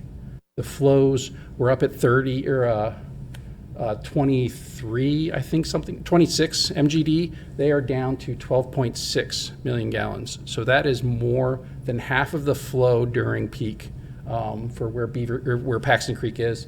And Beaver Creek, which we're still in the process of, is already up at 53% removal. So the program has been very successful, and we hope we can convey that to the next generation at DEP. So other than that, I know Melissa's going to talk a little bit about the current construction projects, but we did update. The rest of the report kind of goes through the individual projects that you've been working on with DEP and shows them the work that's been done in BC2, BC7 and 8, PC3E, and PC2E and F. So, oh, look at this thing. What's this? Oh, yeah. If you go, where are you at in that? Go up to the previous one. There's a slide that's I think even better than that because it highlights the area. It looks so cool though. I had to no, point it out. keep scrolling up. Is there another? There's another version of that one. Yep, keep going up. Right here. Going up. Is there another? No, maybe it's after that one. It's after that one. If you're watching on a TV, I'm probably driving you crazy because there should be one more slide of that. Oh, maybe it's only in the actual presentation, not the PDF. Okay, scroll back to that. Let me explain this here real quick. So if you see that blue line is the historical point at which overflows started occurring. And with the work that you've done to date, you have kept over 100 wet weather events from overflowing.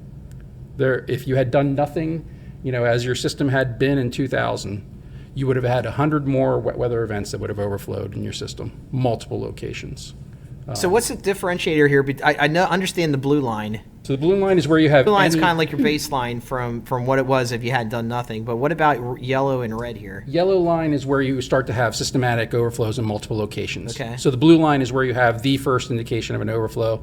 Yellow line is where you have multiple. And the red line has historically been where we would have expected events to be excused. If you're Okay. familiar with the original consent decree, an event could be excused if you had a state of emergency or if DEP declared it to be of localized flooding. That target has moved. In our opinion, that keeps increasing because we've been getting more wet weather. So everything you see as a red dot has been an event that has been excused. And if you look at the beginning, they were really low. We would get them excused.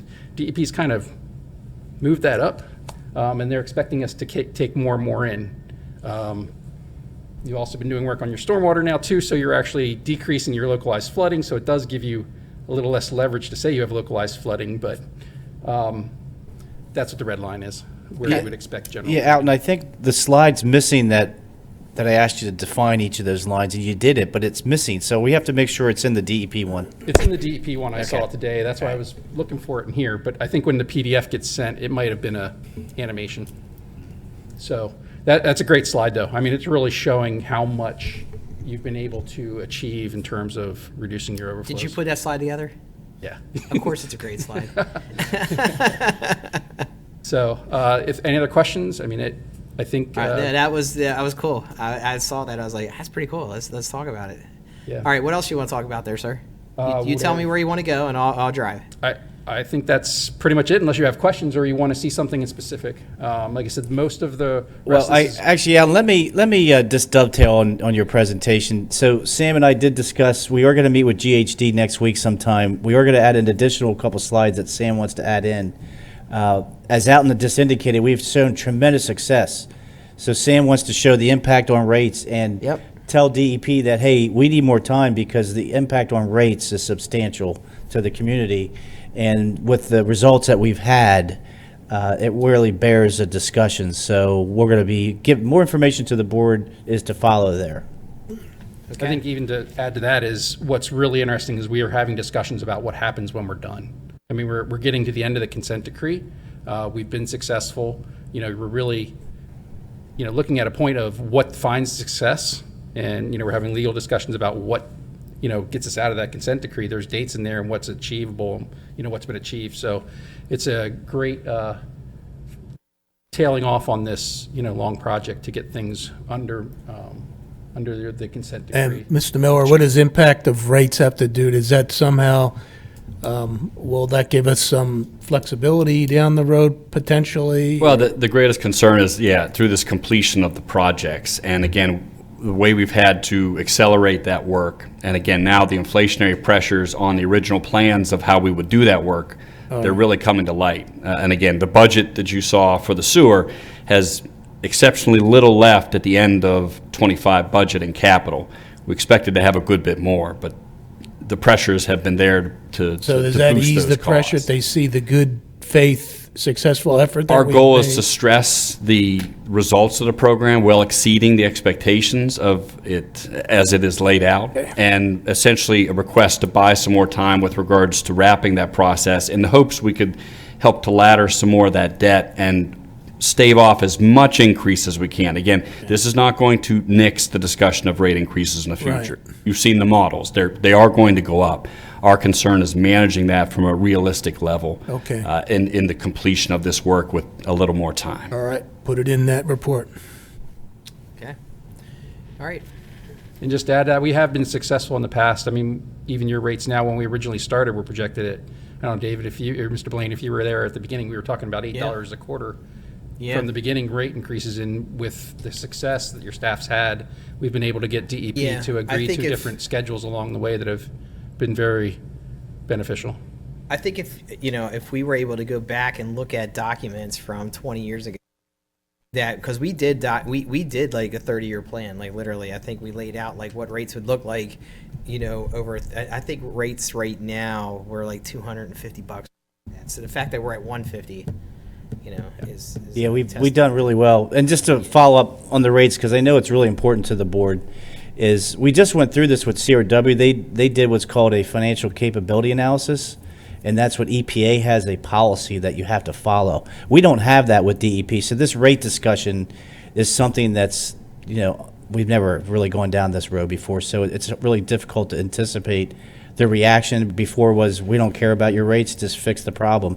But DEP has said to us that we're the poster child for DEP because we are so successful. Our program is so successful. So it's really hard to really predict how this is all going to play out with the extension of time, or how we look at when the program's over and how that can help rates. So that's something, again, we'll certainly provide all the information to the board as we get it, but this is the first step, is putting slides in the presentation and letting DEP know we need to have a discussion. Right. Okay.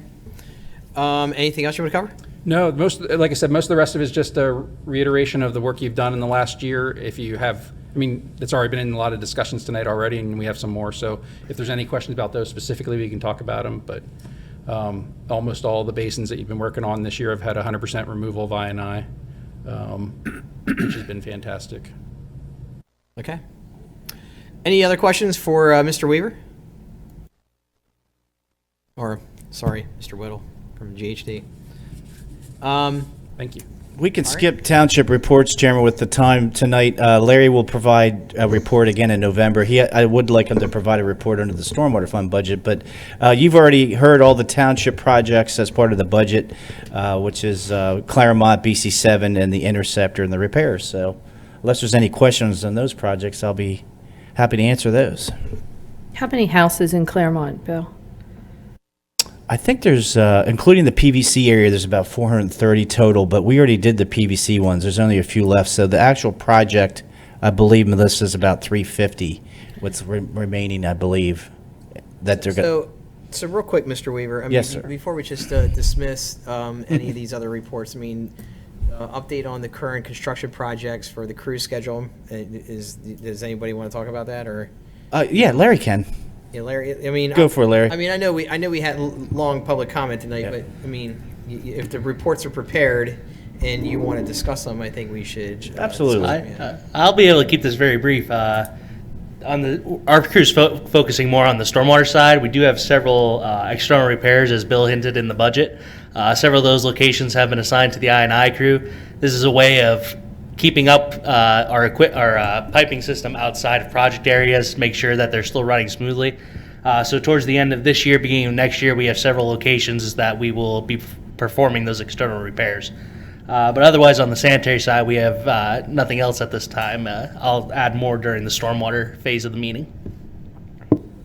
Okay. All right. Any other questions at all in regards to the crew schedule?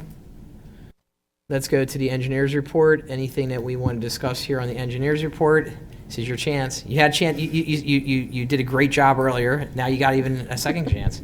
I got a Second bite at the chance. apple here to talk again. All right. I think a lot of this we've already covered. Yeah, we covered the intermunicipal agreement. We talked about the consent order in the presentation, right? Yeah, we've talked about Wet weather backup at Willow Road. Anything you want to discuss there? only that I think, Bill, you were having a little bit of trouble with the homeowner since it's a rental property, getting that signed so that you can get that I gate do valve have to in. contact the rental. I was surprised that the person that sustained the damages was the tenant, and he fixed his bathroom, which is very unusual. Normally, you rent a house, you don't pay $20,000 to fix your bathroom, and that's what he claimed to our engineer. So I have to follow up on that, but he does not have the right to sign the agreement to put the gate valve in. The owner lives in Puerto Rico, so I'm having trouble getting a hold of him, but ultimately the goal was to put the gate valve in so this never happens again. Okay. Construction projects. We talked about the projects over here going on at Palmer, Beaver, Kenwood. We talked about all that. Mm-hmm. Yeah, the we PC. We will be circling back on that. I will tell you that between staff and between engineers there, we need to talk about communication, and we need to talk about how we are going to address between the next 90 days to getting that project done and communicating it continuously with the residents there, but also what our communication plans will look like in the future for future projects. So I think that was a comment that came out today that I think at the end of the day, we need to do a better job of. Plain and simple. So. And I just have a question. They were complaining about the curbs not being straight. They're up and down. Do we inspect that? Do you guys have inspectors? Who inspects that? We have an inspector for every crew out there. At the top of the project, they have 50 employees working, 5 different crews, 6 different crews. So we could have 6, 7 inspectors out there in one day. So one's doing sidewalk, one's doing curb. Hills Carnes, they specialize. This is all they do. So I would be shocked if there's, in my career here, I've never seen curbing, handicap ramps, sidewalk ever failed in my career. So whatever they're talking about, that's why I insisted, send a complaint. So we fill out a complaint form and we review it, and our engineer looks at it. If it's defective, we fix it. But until we know it's defective, we can't fix it. So we have inspectors out there 24/7 watching the work, to answer your question. So tonight, they gave their name, they gave their address, they complained. So that's not enough. They have to send a written form in? If the board members like, we can follow up with everyone that gave public comment, and Jim and Larry can call them and say, do you have specific complaints you want us to address today? Because we addressed complaints every day. Yeah. I think Jim and Larry tell you we get probably 10 a day. I think if public comes here and they address a matter under public comment, it's our responsibility to reach back out to them and further address what that issue is. I so agree. they can. Well, that's the problem, though, Mr. Chairman, is that happened the last time. Staff went out. They're like, Bill, they swept the road. They did the temporary pay. We don't know what they're talking about. That's why I asked tonight, give us a specific complaint. Where's the stone? Where's the pothole? That's what we ask people. And then we go out and Jim fills out a complaint form. Correct, Jim? Yeah, most of it is taken care of by Eric. I mean, but yeah, every time that something does come in, we typically do try and write down, the complaint and the property owner contact information. So I think, what would you say, Jim, for this project? How many complaints have you taken in the last year and a half? What'd you guess? Again, I don't know.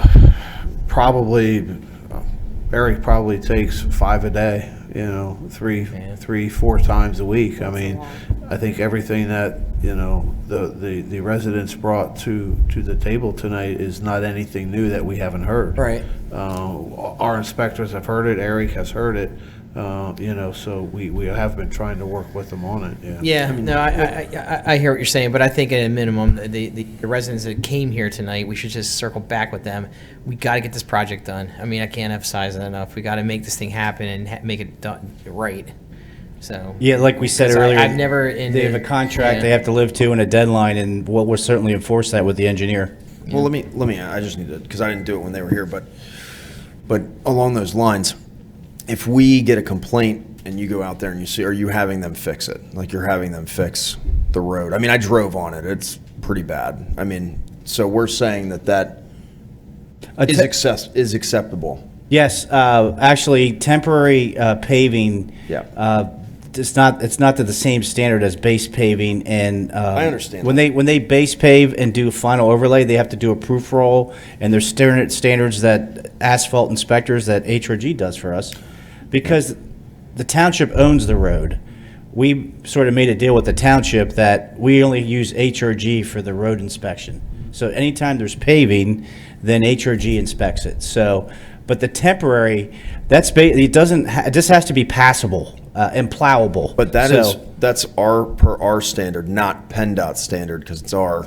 I mean, like we're not following PennDOT standards. Is that correct? Because PennDOT's really, No. pretty strict. I mean, no, it doesn't follow that same level of scrutiny for the local roads. So as do we it need to would tighten state it up a little bit? Because this is not the first time that we've heard issues about. I mean, we all know this, right? Like it's not the first time that we've heard issues about this. I don't know if it's the contractor or what, but I mean, if you go out there, you feel like you're on the ocean. We call that a business decision. So you save $6 million in 6 years with Dolly. if you put in PennDOT standards for temporary paving and make it drive like a permanent road, then your big costs would. Yeah, Bill, that's go not what way I'm up. saying. I'm saying, though, what I'm saying is, do we need to tighten up that standard a little bit? Not quite to where PennDOT is, but do we need to We can to do we can something? ask Jason to look into that. You know, that's all I'm asking is you know, if you go out there and take a look at that, and you have a project that is dragging out for, and I understand it's not dragging out. They're within their time period, so I should watch what I say there. But you know, that we know is going to take, you know, almost 2 years to complete. You know, is it going to be acceptable? Yeah, you Mr. know? Navarro, I agree. I mean, So yeah, I mean, I've driven that I- road I- numerous yeah. times. It's not cool. I'm just saying, you know, do we need to, when we know that it's going to be a long period of time and it's not just a small stretch of road, you know, do we need to watch that they're compacting it appropriately? I know it's temporary. I mean, we literally at the board meeting just had a complaint about this. He came in, he measured, you know, took measurements and did all that, at the Board of Supervisors meeting last week. So this is the second time that I've heard about this 2 weeks in a row, and it's, you know, so it just makes me wonder, you know, is there something that we need to do to tighten that up? And again, if we can't go out and tell them, hey, you need to work on this, I certainly understand that, but can we ask them, hey, look, can you give us, as the engineers, can you give a schedule of when you're going to do, you know, what you're going to do for this month? I do want to just say in 2 minutes or less, because I know we've been here a long time, that there's a difference when we started this program 20 plus years ago. There's big differences now. And what it is, in 2018, the authority took over storm sewer. We just used to do sewer lines. You could drive temporary paving. We never had issues with roads. When you start doing stormwater, there's 3 or 4 things that happen. You double the work. Now you have storm sewer trenches on top of the sewer. Then Jason comes to us with a design and says, Bill, well, you got to remove all these other utilities that are in the way. So now electric's there, gas there. Kenwood Drive has been dug up. I mean, a lot. 8 times probably. There's not one stitch of paving on that road that hasn't been dug. So when the residents come in and say the road's a mess, we agree. There's nothing you can do about it. In order to fix the storm in the sewer, you got to dig down and get it. At the end of the day, it's all going to be brand new streets when we're done. But the only thing I would recommend to the board that we could have HRG look into is, it would affect your bid price a little, but I would recommend you put a limit on how long a road can be temporary paved, because we don't have that in the contract. I mean, if you limit it to like 3 or 4 months, that may be a good thing. So they have to come back, and that'll raise your cost, because now they have to mobilize and stop what they're doing and pave all the road and get the concrete done. So it will raise your bid prices a little bit, but you know, with the concerns you had from the public tonight, they pay sewer bills, but maybe they'll pay a little more. That's something the board may have to Do consider. we make that a bid, an alternate bid type thing, or that's too complicated? You probably could, I guess, couldn't you, Jason? You bid it traditional, and then you bid it with our new and improved. I don't know. Is that too complicated? I guess what I'm saying is not, you know, I'm hearing all this, well, it's going to cost more money. What I'm saying is, like, I can absolutely go out there and see, you know, where they've got these craters, where they're just dumping material in there, and I'm not an engineer, but they're dumping material, and then I don't think they're taking enough passes, or they're not doing something appropriately where I'm just saying they don't need to dump more material in, but they need to pack that enough, you know, that it's not, you know, it's not these big craters, and doing a good enough job on the temporary patch. Because I understand it's temporary and we're going to go over it again, but what I'm seeing, like when I went out there, it literally looked like, you know, and I'm going to be mean about this, it looked like my 5-year-old son went out there with a dump truck and just like went crazy and started throwing asphalt everywhere. And there's no rhyme or reason really to it. And listen, I own a construction company. I oversee guys, and I've had to go and rip out and redo stuff that was in the middle of on the side of a road that nobody even touched, but because it wasn't appropriate. So I don't understand why we're not going and saying, hey, look, like, you got to live up to this standard. Because, I mean, it literally happens to me. PennDOT does it to me all the time, and it's not even on a road. So, you know, so I think that there's just, can we look more at that and say, look, Like, stop coming out here and just throwing material on, and like just roll over it. It's not going to cost you anything except for maybe 5-10 more minutes, maybe an hour. I don't know, but maybe that's worth it to be able to take a little bit more pride in how you're doing something, even though it's just supposed to be temporary, because people do have to live there. And we got to drive that road. And the complaint last week wasn't about it was about police officers and first responders having to fly on these roads, and they have to respond in a certain amount of time. So we have a responsibility there too. I mean, the fire and police have to be able to make it down these roads. So I don't know. I'm just asking, and I don't know. So Paul, I agree with you, and I think what we need to do is we need to, when this project's done, we need to debrief on what are the things that worked well in the project, but what are the things that we need to change in regards to future contracts. That would be one of them. I agree in regards to temporary roads. Our communication program and our communication planning, and just revisit how we communicate, when we communicate, what we're going to communicate. There are things, there are important things that I think we really need to, as a group, address going into future projects. Well, and I think too, a lot of it, they're just not consistent. Yes, you heard it tonight. They did some of the side or the curbing, and then they missed a whole bunch. Then they did some at the other end of the street. So the question is, why are they not finishing that whole one side before they go somewhere else? Just on a piece here and a piece. They're just not consistent. That's the thing, though. The answer could be as simple as, well, we knew that they were going to be coming back through to rip that up, so why are we going to put that down and finish it and then have somebody come? But that's what we need. That's what we need to know is, well, and that's a very simple, everybody can understand that. Well, we know a utility's coming through there, so that's why that section's not done. But to everybody else, it looks like you're just not completing one thing. Well, then You've again, got it's the extreme communication. ADHD, and you're all over the place. It's the communication with the residents. If we would know, hey, that, the utility has to be moved there, we're not going to do if we would know that, then we, when they call, then we could relay that to them. So I think it's a little bit of communication with them and maybe some communication, with us also. Let's go ahead and finish up the engineer's report if there's anything further here. Mr. Chairman, to just piggyback on what was just said, I'd like to go back to my comments earlier. It was stated here at this table that there's nothing we can do. We may not be able to hold a contractor to a standard that's not in the contract. What we can do is, because we have people on staff here who have the talent and ability to fix some of these minor problems on a temporary basis, maybe what we should do is have somebody from the township, from the authority, to check this on a once-a-week basis or occasionally.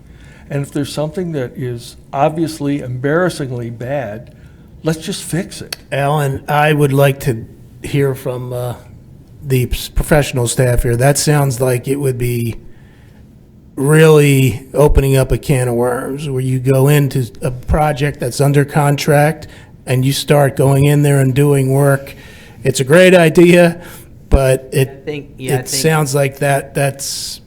Yeah, no, Mr. Judd, You can't actually fix it if the engineer sends them a deficiency notice, and they have 7 days to tell them, and then we have 30 days that we can do the work ourselves. So we have to give them notice, hey, you didn't fix this right. But in the instance of paving, that's pretty hard to prove. They're going to say, I did temporary paving, I met your spec, and make it better. If you want me to pave this like it's a PennDOT highway, then put that in the contract. Our contractor will tell us, we'll do anything you want, Bill, but put it in the spec. So that's really what you need to do. I think that personally, from my 28 years experience here and 40 years doing this, I think there's an overreaction to Kenwood, because I think what the public doesn't understand, it was dug 7 times. You can do any kind of paving you want. You're not going to do better paving than what's there until you do the final base paving, because you have to go down 3 inches, rip it all out, put all the base paving down, overlay it 1.5 inches. Now you have 5 inches of paving, and it's going to last 20, 30 years. But temporary paving, that's why they call it temporary. It's meant to be temporary, not permanent. But again, I think what I would recommend the board do is consider a length of time that they can have it temporary, because temporary paving is going to fail. You can patch it, and then you get freeze thaw. So we've seen this for many years. So I would just think if they could put a limit on it, that would be beneficial. But we can certainly beef up and look at all this stuff with the engineers for our next project, which will be 2 or 3 years from now. And we need an old-fashioned after-action report.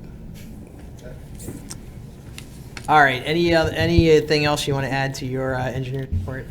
I did just want to mention with the communication though, like on all the other projects, we had always had public meetings and things, but COVID came through and just from the ability or inability, I guess, to get together and things, like Bill and his staff did a great job on doing some YouTube presentations that, would have been in person.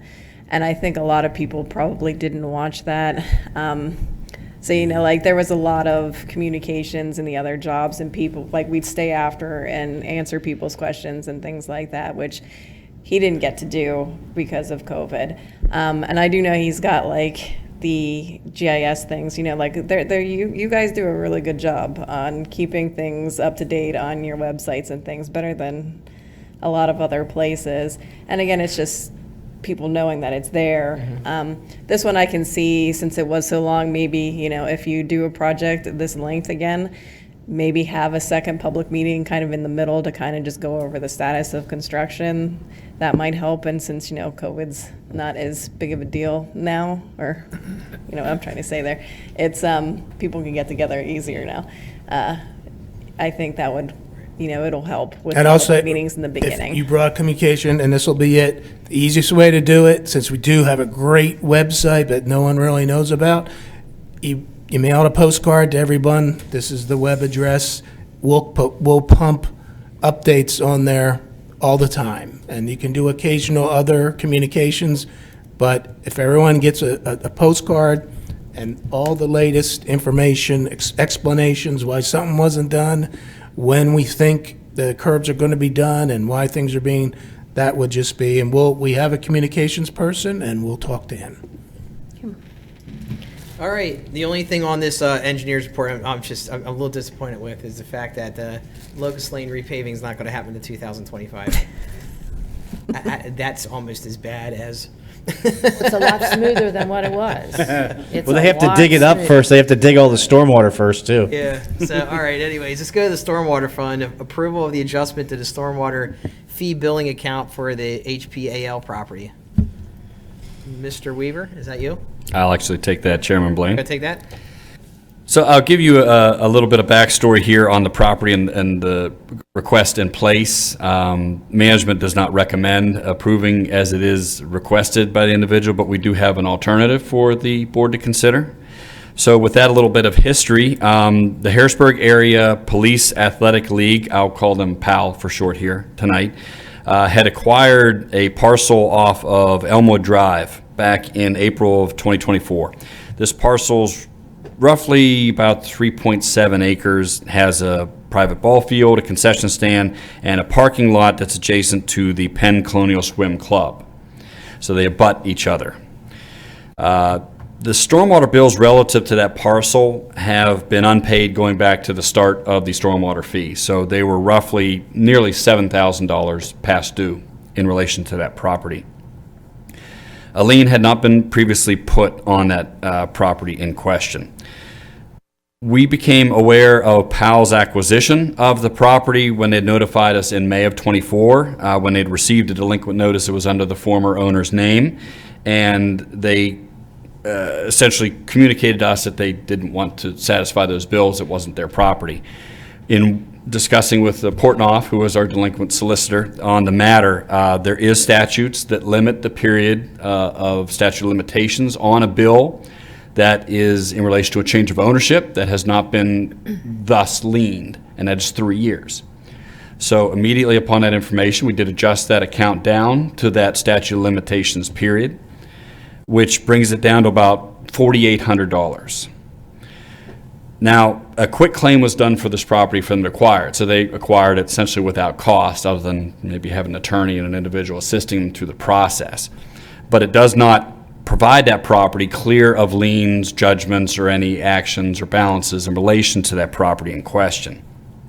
We don't have any record that an attorney had contacted the office in relation to any balances due of the property during the quitclaim deed process.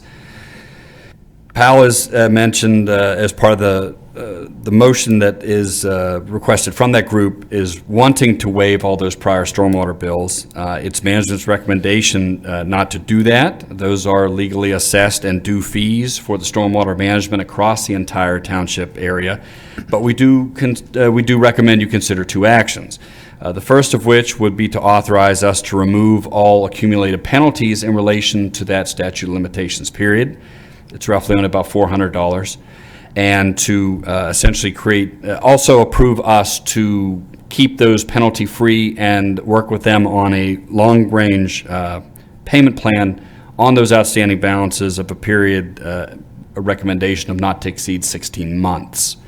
And again, the goal here being we don't really want to look to set a precedence in relation to wiping off stormwater fees that are justly and appropriately billed and due. If there was an error in evaluating the property, we certainly take that into account and we would adjust accordingly.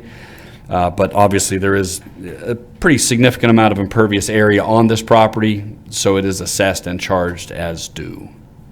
Certainly, any questions the board Aren't there has. multiple police departments using that property? I'm not sure what all they're using it for.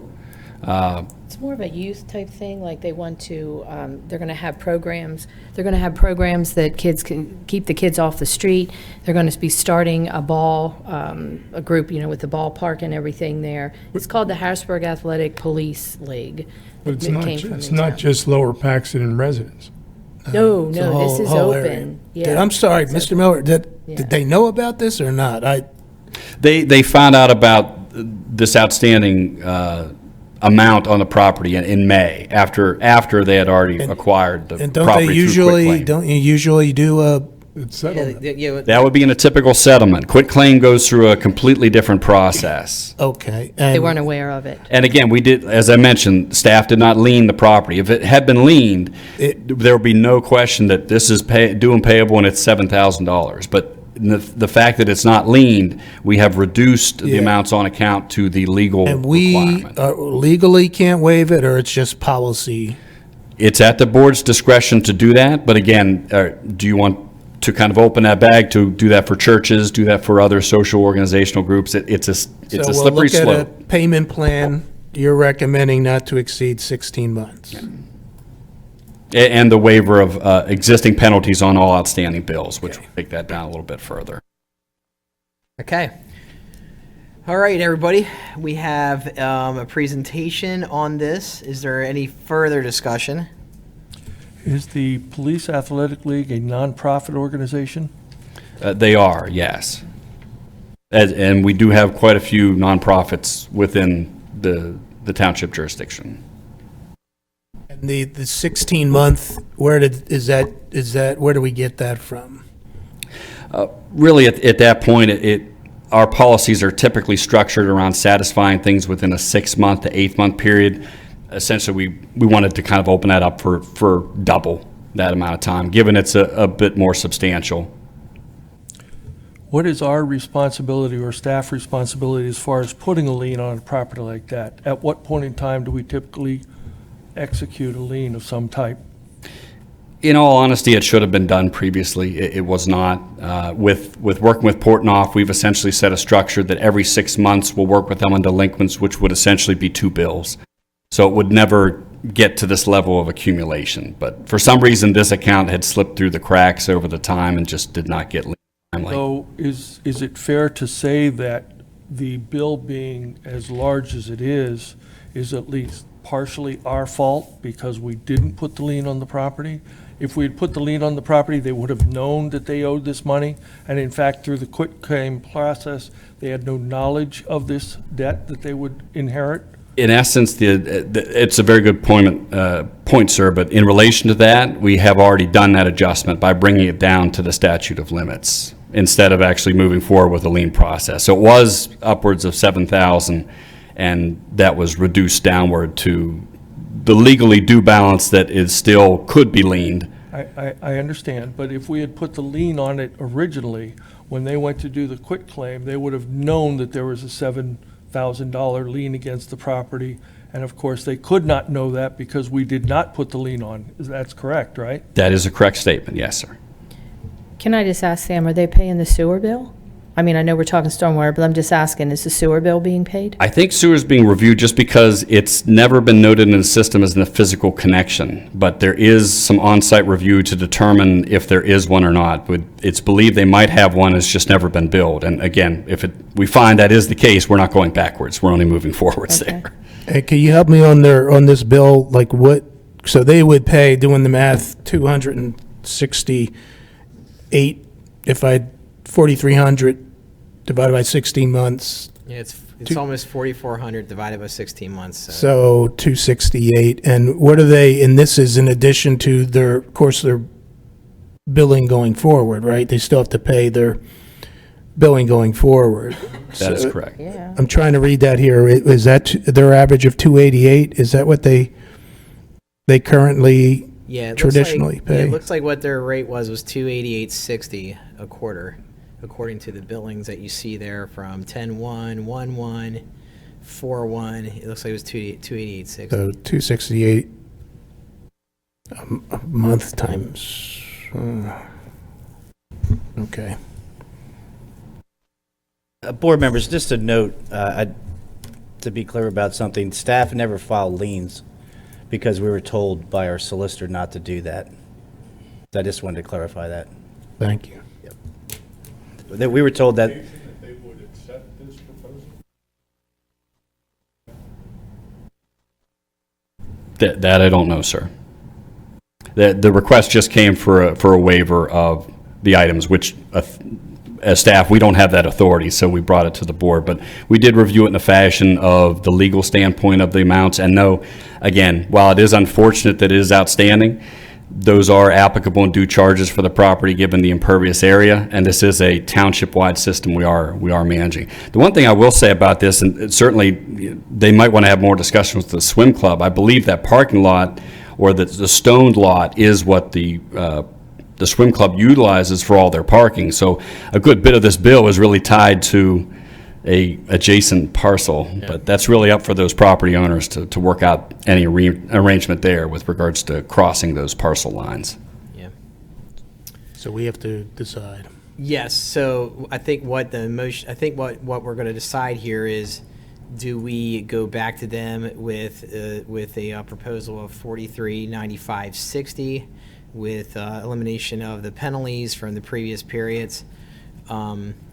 And also anything that was, plus some of this write-off gets us down to 47.77.44, less the 381.84. So I think that's what it is. A 16-month payment. With a 16-month. And the 16-month is really just recommendation. If the board does wish to extend that further, that is at your discretion. Why don't we find out what they'll agree to before we make a decision? Well, I think they're agreeing to zero. Yeah. I think the issue here is that they're coming back to us with asking for us to give them a waiver of any payment.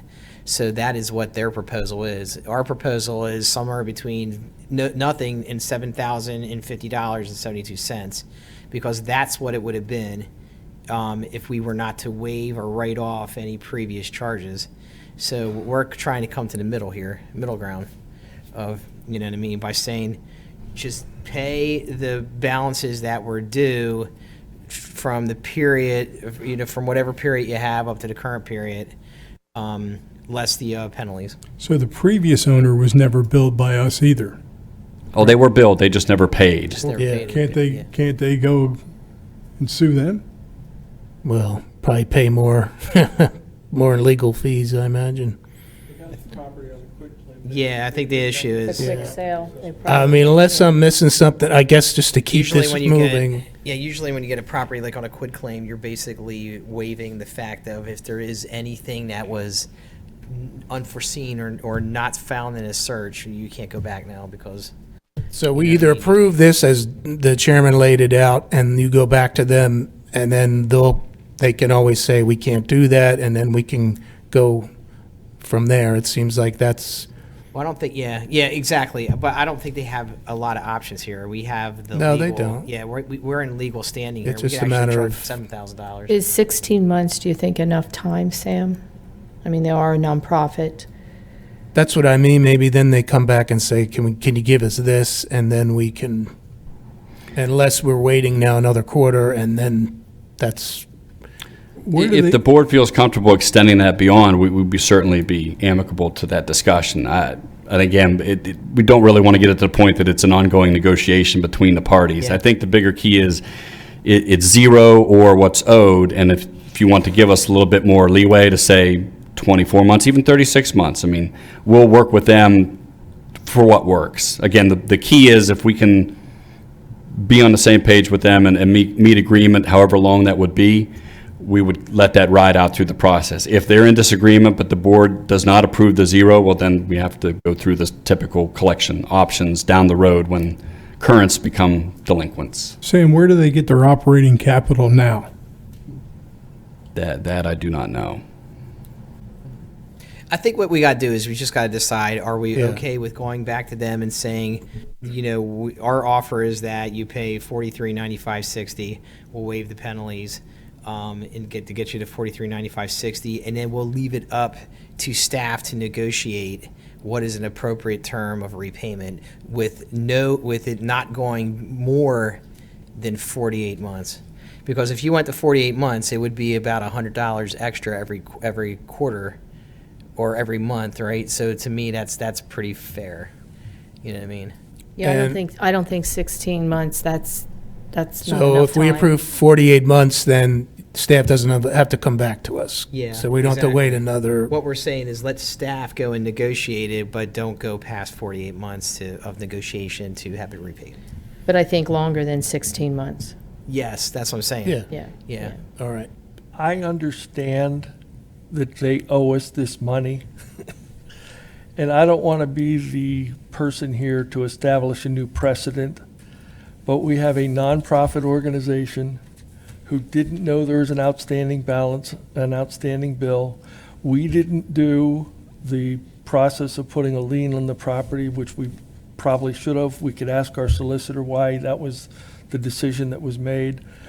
They are or are willing to pay the sewer on a forward-going basis.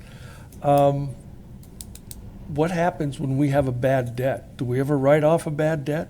I mean, I understand that we don't want to set a precedent. Alan, we got Every nonprofit churches. We got organization- churches out there Yeah. that come to us. It's really dangerous I understand to go that, down of that course I do. road.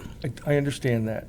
But this is a very unique set of circumstances, is it not? And I'm- Everybody that comes to us has a unique set of circumstances, Yeah, or they this- wouldn't come to us. Just to follow up, Mr. McCormick. Yeah, well, we in actually- my tenure here, we've never waived a sewer bill because our old solicitor said, don't ever waive sewer fees because you have bondholders that says don't waive sewer fees. This is a unique case where it's a statute of limitations Yeah, for yeah. 3 years. That's right. I'll be quiet. I hate this. I hate No, this no, whole Mr. stuff. McCormick, That's what you're there for. Mr. McCormick, your points are well taken and very valid. we agree with your and, sentiment. Yeah, and I 100% see where you're coming from. I'll just tell you about a little story about being on the sewer authority. I remember one time we had, and I don't know if you remember this one, Bill. It was a property that was not billed. I think it was not billed for sewer for like 15 years or some number like that. Is that the one in Hunter's But Run?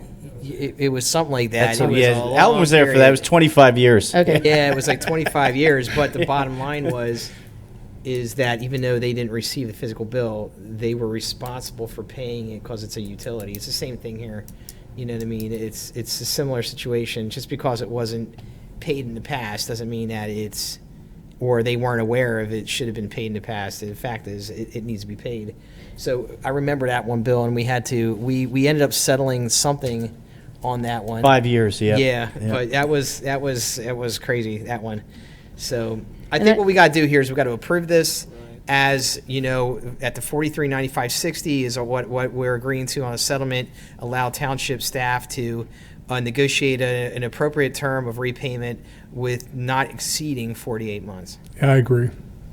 And I think, Mr. McCormick, what you're getting at too, and I agree with you, the township, it slipped through the township. That they, Do yeah, we I have a think legitimate that's- motion on the yeah. floor? Or do we need to? Does so the chair makes, is there any further discussion before we go to a vote? So the chair makes a motion to approve this Let me just Adjustment go back here real to the- quick. This is going to be the approval of the adjustment to the stormwater fee for the Harrisburg Police Athletic League property at Elmwood Drive for the amount of $4,395, and the change that is that's outlined there with in 60 cents to go back to the HPAL and have township staff negotiate a repayment term that does not exceed 48 months for repayment. And waiving the penalty. Yeah, in waiving the penalty. That's why I said $43.95. Okay. Yep. So there's a motion on the floor. Is there a second to the motion? Second. Yeah, I haven't made a motion in a while. That's pretty cool. Okay, here we go. And we got a second by Mr. Judd. So the motion's made by Mr. Blaine, seconded by Mr. Judd. Any further discussion? I just have a discussion. I feel that they should be allowed to have 48 months. We're giving it up to staff, and staff could say 24 months. And I feel I mean, I know you're saying up to 48, but I feel that they should be given 48 months to pay it back. I agree. Let's just make it 48 months. I'll amend the motion to say 48 months repayment term. Makes your job. Any other questions? Shelley, you okay? Do you have it? Okay. All right, we got a second on the floor. Any further discussion? Hearing none, we can do this by voice vote. All those in favor signify by saying aye. Aye. Aye. Opposed? So carried. Just Shelley, when was the last time I made a motion? I want you to go back, research the minutes. Why don't you make a motion to adjourn? Unfortunately, we got to go over the draft budget for the stormwater. So I'm going to turn this over to Bill. Yes, Mr. Chairman, members of the board, again, I'll be brief as you've seen this budget before. Not many major changes, just pointing out, again, revenues are in great shape. We had this interest earnings that we've been realizing in sewer and storm, really helping revenues. So no rate increase next year. Stormwater fee looks good for another few years. We do have expectation in 2025 for $3,639,000 for revenues. Same goes for expenses. Nothing really changed here except what Mr. Blaine pointed out is Sam making some adjustments with his audit team and how we represent professional services for staff and so forth. And there's a lot of splits that Sam has been working on over time for each of these accounts for sewer, storm, and trash. So we will provide a final budget in November. Again, no major expenses changes in 2025 as of now for stormwater. Total expenses, $3,441,241. So we're still showing actual surplus under the current lowered stormwater fee that we lowered back in 2020. If there's no questions, I can move into the capital budget. Feel free. So again, board members, not many changes from what you've seen last year, other than a few grant projects and capital projects that have been assigned to HRG. This is something unusual. We've never had so many stormwater projects proposed at one time. You can see the list here. There's 2 pages. Normally, most of our work at the authority was focused on sewer design and construction. You can see all these different projects. We have the PC2 project that has storm sewer in it. We have PC3, which we talked about, which is Claremont. We have BC7 to finish up this for retainage. We have the Forest Hills project that HRG is actually, because of Tim, and he wants more roads and more storm sewer included, he's expanded the scope, so HRG has to give us actually a new proposal for the finishing of that design. We expect construction in 2025. Mountain View Acres, a new project. Colonial Park, a new project. Friendship, a new project. And we expect to recommend new projects for non-consent and storm extensions next year. And we also have the Conway Park and the George Park and the Public Works Basin retrofit. So we have quite a few projects we're doing. The total capital improvements for 2025 is $4,731,039. I'll be happy to answer any questions on the Stormwater Fund. So Bill, real quick question. I mean, with the amount of capital projects here that we're doing, how many of these projects are being done internally versus what we're going to bid out? They're all going to be bid except STAM staff is going to do the Public Works Basin retrofit, and our staff is going to do Mountain View Acres and parts of Claremont. And our staff is doing, well, Larry will give a report under his crew schedule. We have non-consent projects, we call them, that are not part of a consent order. So our crew does do a lot of stormwater work in various projects, but to answer your question, 80% of these projects are going to be bid. Okay. We like to have more crews, but the crew can only do so much. And I would assume some of these are already bid out, right? Yeah, PC2, we're opening bids on September 4th. PC3 is Claremont. That is Doley. The Forest Hills has to be bid. Mountain View's staff. Colonial Park has to be bid. Friendship's they're all going to be bid next year, we hope. There's quite a few. And we think that there's enough. Capacity with the contractors to do this amount of work. I think there's specializations for basin retrofits compared to storm sewer work, and the projects are not overly large compared to. Yeah, I mean, you're not. Yeah, it's not like mini basin work where we're doing like $18 million. Yeah. The overall work for the whole capital program is 4.6. So we're not talking about vast amounts of, although that's partial construction in 25, but. Okay.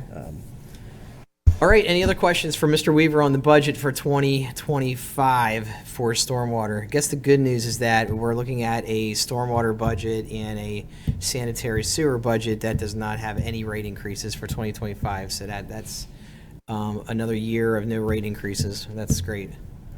Okay. Do we want to go on to the financial packet for the second quarter, Mr. Miller? Thank you, Mr. Chairman. Really echo my sentiments from the sewer report. Things are consistent. We're meeting our targets. We have some shifting of the formal jobs with the stormwater, but as you can see, we got a pretty good slate to finish the year, and then Mr. Weaver's proposals for next year are very vast, so we'll be keeping busy. Yeah, stormwater revenues are at 50%, expenses are at 52% of budget, so we're tracking on targets. That's good. Looks like our capital projects are moving along. Nothing to report there. Anybody have any questions on this? Yeah, everybody should have had a chance to read this. I'm sure you read it with such intent and excitement, right? So, all right, nothing to approve there, so we're good to go. Township report. Update on DEP, JPRP, MS4, and storm sewer replacement projects. Yes, board members, I'll be brief and let Larry give a presentation on the great job our crew's doing on these projects. Just real quick on the joint pollution reduction plan, we of course work with Jason and his staff and our partners, CRW and Susquehanna. We still meet every month. But the great news is why I just described all those projects we're doing next year is because the great savings we got in our MS4 sediment reduction permits with PennDOT. We saved a lot of money. HRG's estimate was originally $8 million. My results so far, we spent about 2.8, so all that money can be used for other capital projects. The only thing remaining is $60,000 next year for the Greenbelt project. Of interest, we had a tornado go through Susquehanna Park, Veterans Park, and we had some tree damage that went into our project that our contractor Rez went out and fixed. But all the projects are done. The only one left is the one in Lower Paxton, which is McIntosh, and that's probably about 30% complete. They expect to have that done at the end of October, early November. So that's really my report on the joint. Oh, I did want to mention, we'll give you an update in November, but Jason's firm is going to be doing the reapplication of our next permit cycle is due by the end of February. So they're going to be doing their renewal application. But we should get a break in 2025 of no MS4 requirements for sediment projects until EPA and DEP agree on what the policy is going to be for volume controls and that kind of thing. So I'll turn it over to Larry and his crew report. Good evening. I just want to start by saying that the schedule you are looking at has already changed. Out in the field, the work is very dynamic. It changes on basically a daily basis. I just kind of want to show you where we've been and where we're going. As far as the BC7 work has been along, we have completed storm work on Tyler, Devonshire Heights, and tomorrow we will be getting our last section of BC7, which is Kenwood Avenue. Not in the part with all the complaints, though. It's on the other side of Beaver Road. But once we finish that project in a couple weeks, that'll end our involvement in the BC7 project and kind of give some space to Dolly to finish off theirs. As Bill mentioned before, we do have the non-consent degree work that's been going on. Most notably, this has been occurring on Crumbs Mill Road. Recently this week, we have finished Crumbs Mill near the Larrabee Drive section. That was a complete culvert replacement. So that gave us a new storm system there to hopefully help with any flooding issues that have previously occurred. After Kenwood, they will be moving to the Commerce side of Crumbs Mill, which there's been some issues with settlement and sinkholes happening around drainage systems there. So hopefully we'll be able to fix those issues by installing new storm. There's other various projects on here. I'm not going to take you step by step with those. As you can see, we're booked up right to the end of 24 with all this work. I do want to highlight, if you go to the end of the schedule there, I kind of give a preview of what 2025 looks like for our crew. Basically, PC3E is going to take up a very large amount of that with the Claremont work. In order to kind of save bid costs, we elected to do a lot of the stormwater work in-house. So that's where our crew will be mostly involved with. Bill also mentioned the Mountain View Acres project. There's some major issues with the roadways up there and the current drainage system. Once we get that through design, I'll have a better look at what that schedule looks like, but that will be another major project the crew takes on for the 2025 work year. I'll be happy to answer any questions you have on any of the schedule here. Any questions?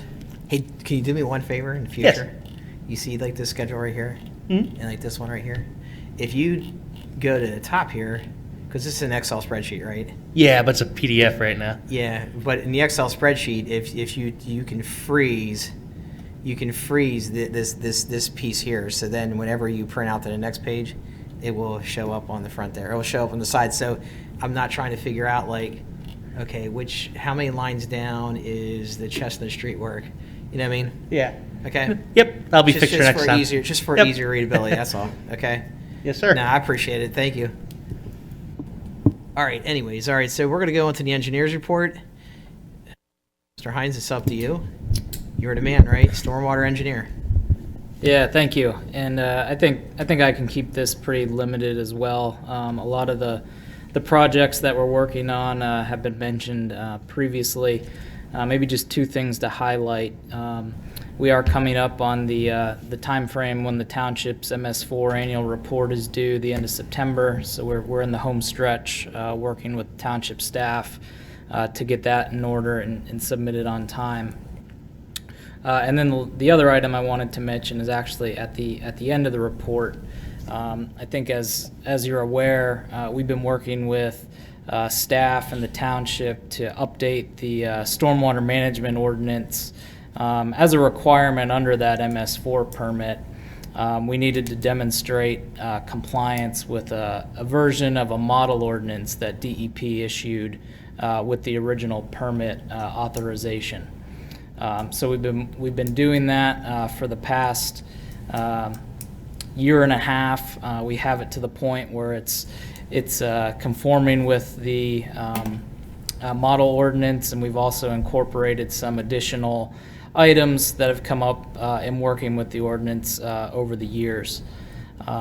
In terms of awareness for the authority, working with Mr. Weaver, two of those items are incorporating language that would make it more conducive for developers to dedicate stormwater facilities directly to the authority if in the future there's means and ways to do that. Right now, the process is those facilities are usually dedicated along with the roadways when a dedication happens for a development. And then also we added language that allows for the authority to update their rules and regulations related to the stormwater facilities under the protections of the Authority Act. So those were all items that were kind of collaboratively discussed and decided to be incorporated with this update. Okay. Any questions on the engineer's report? All right, hearing none. Okay, any further comments before we go to adjournment tonight? Before we adjourn, I think it's important to note that the next meeting will be will be November 26th at 7 p.m. here. So that will be hopefully November 26th at 7 p.m. We can proudly report that the project that we heard about tonight is complete, and it's a good space. So if we have no other further comments, is there a motion to adjourn? So moved.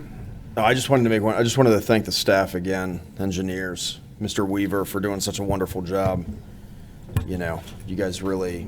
Agreed. It's a lot of work. You guys do a great job. Thank you. Thank you. All right.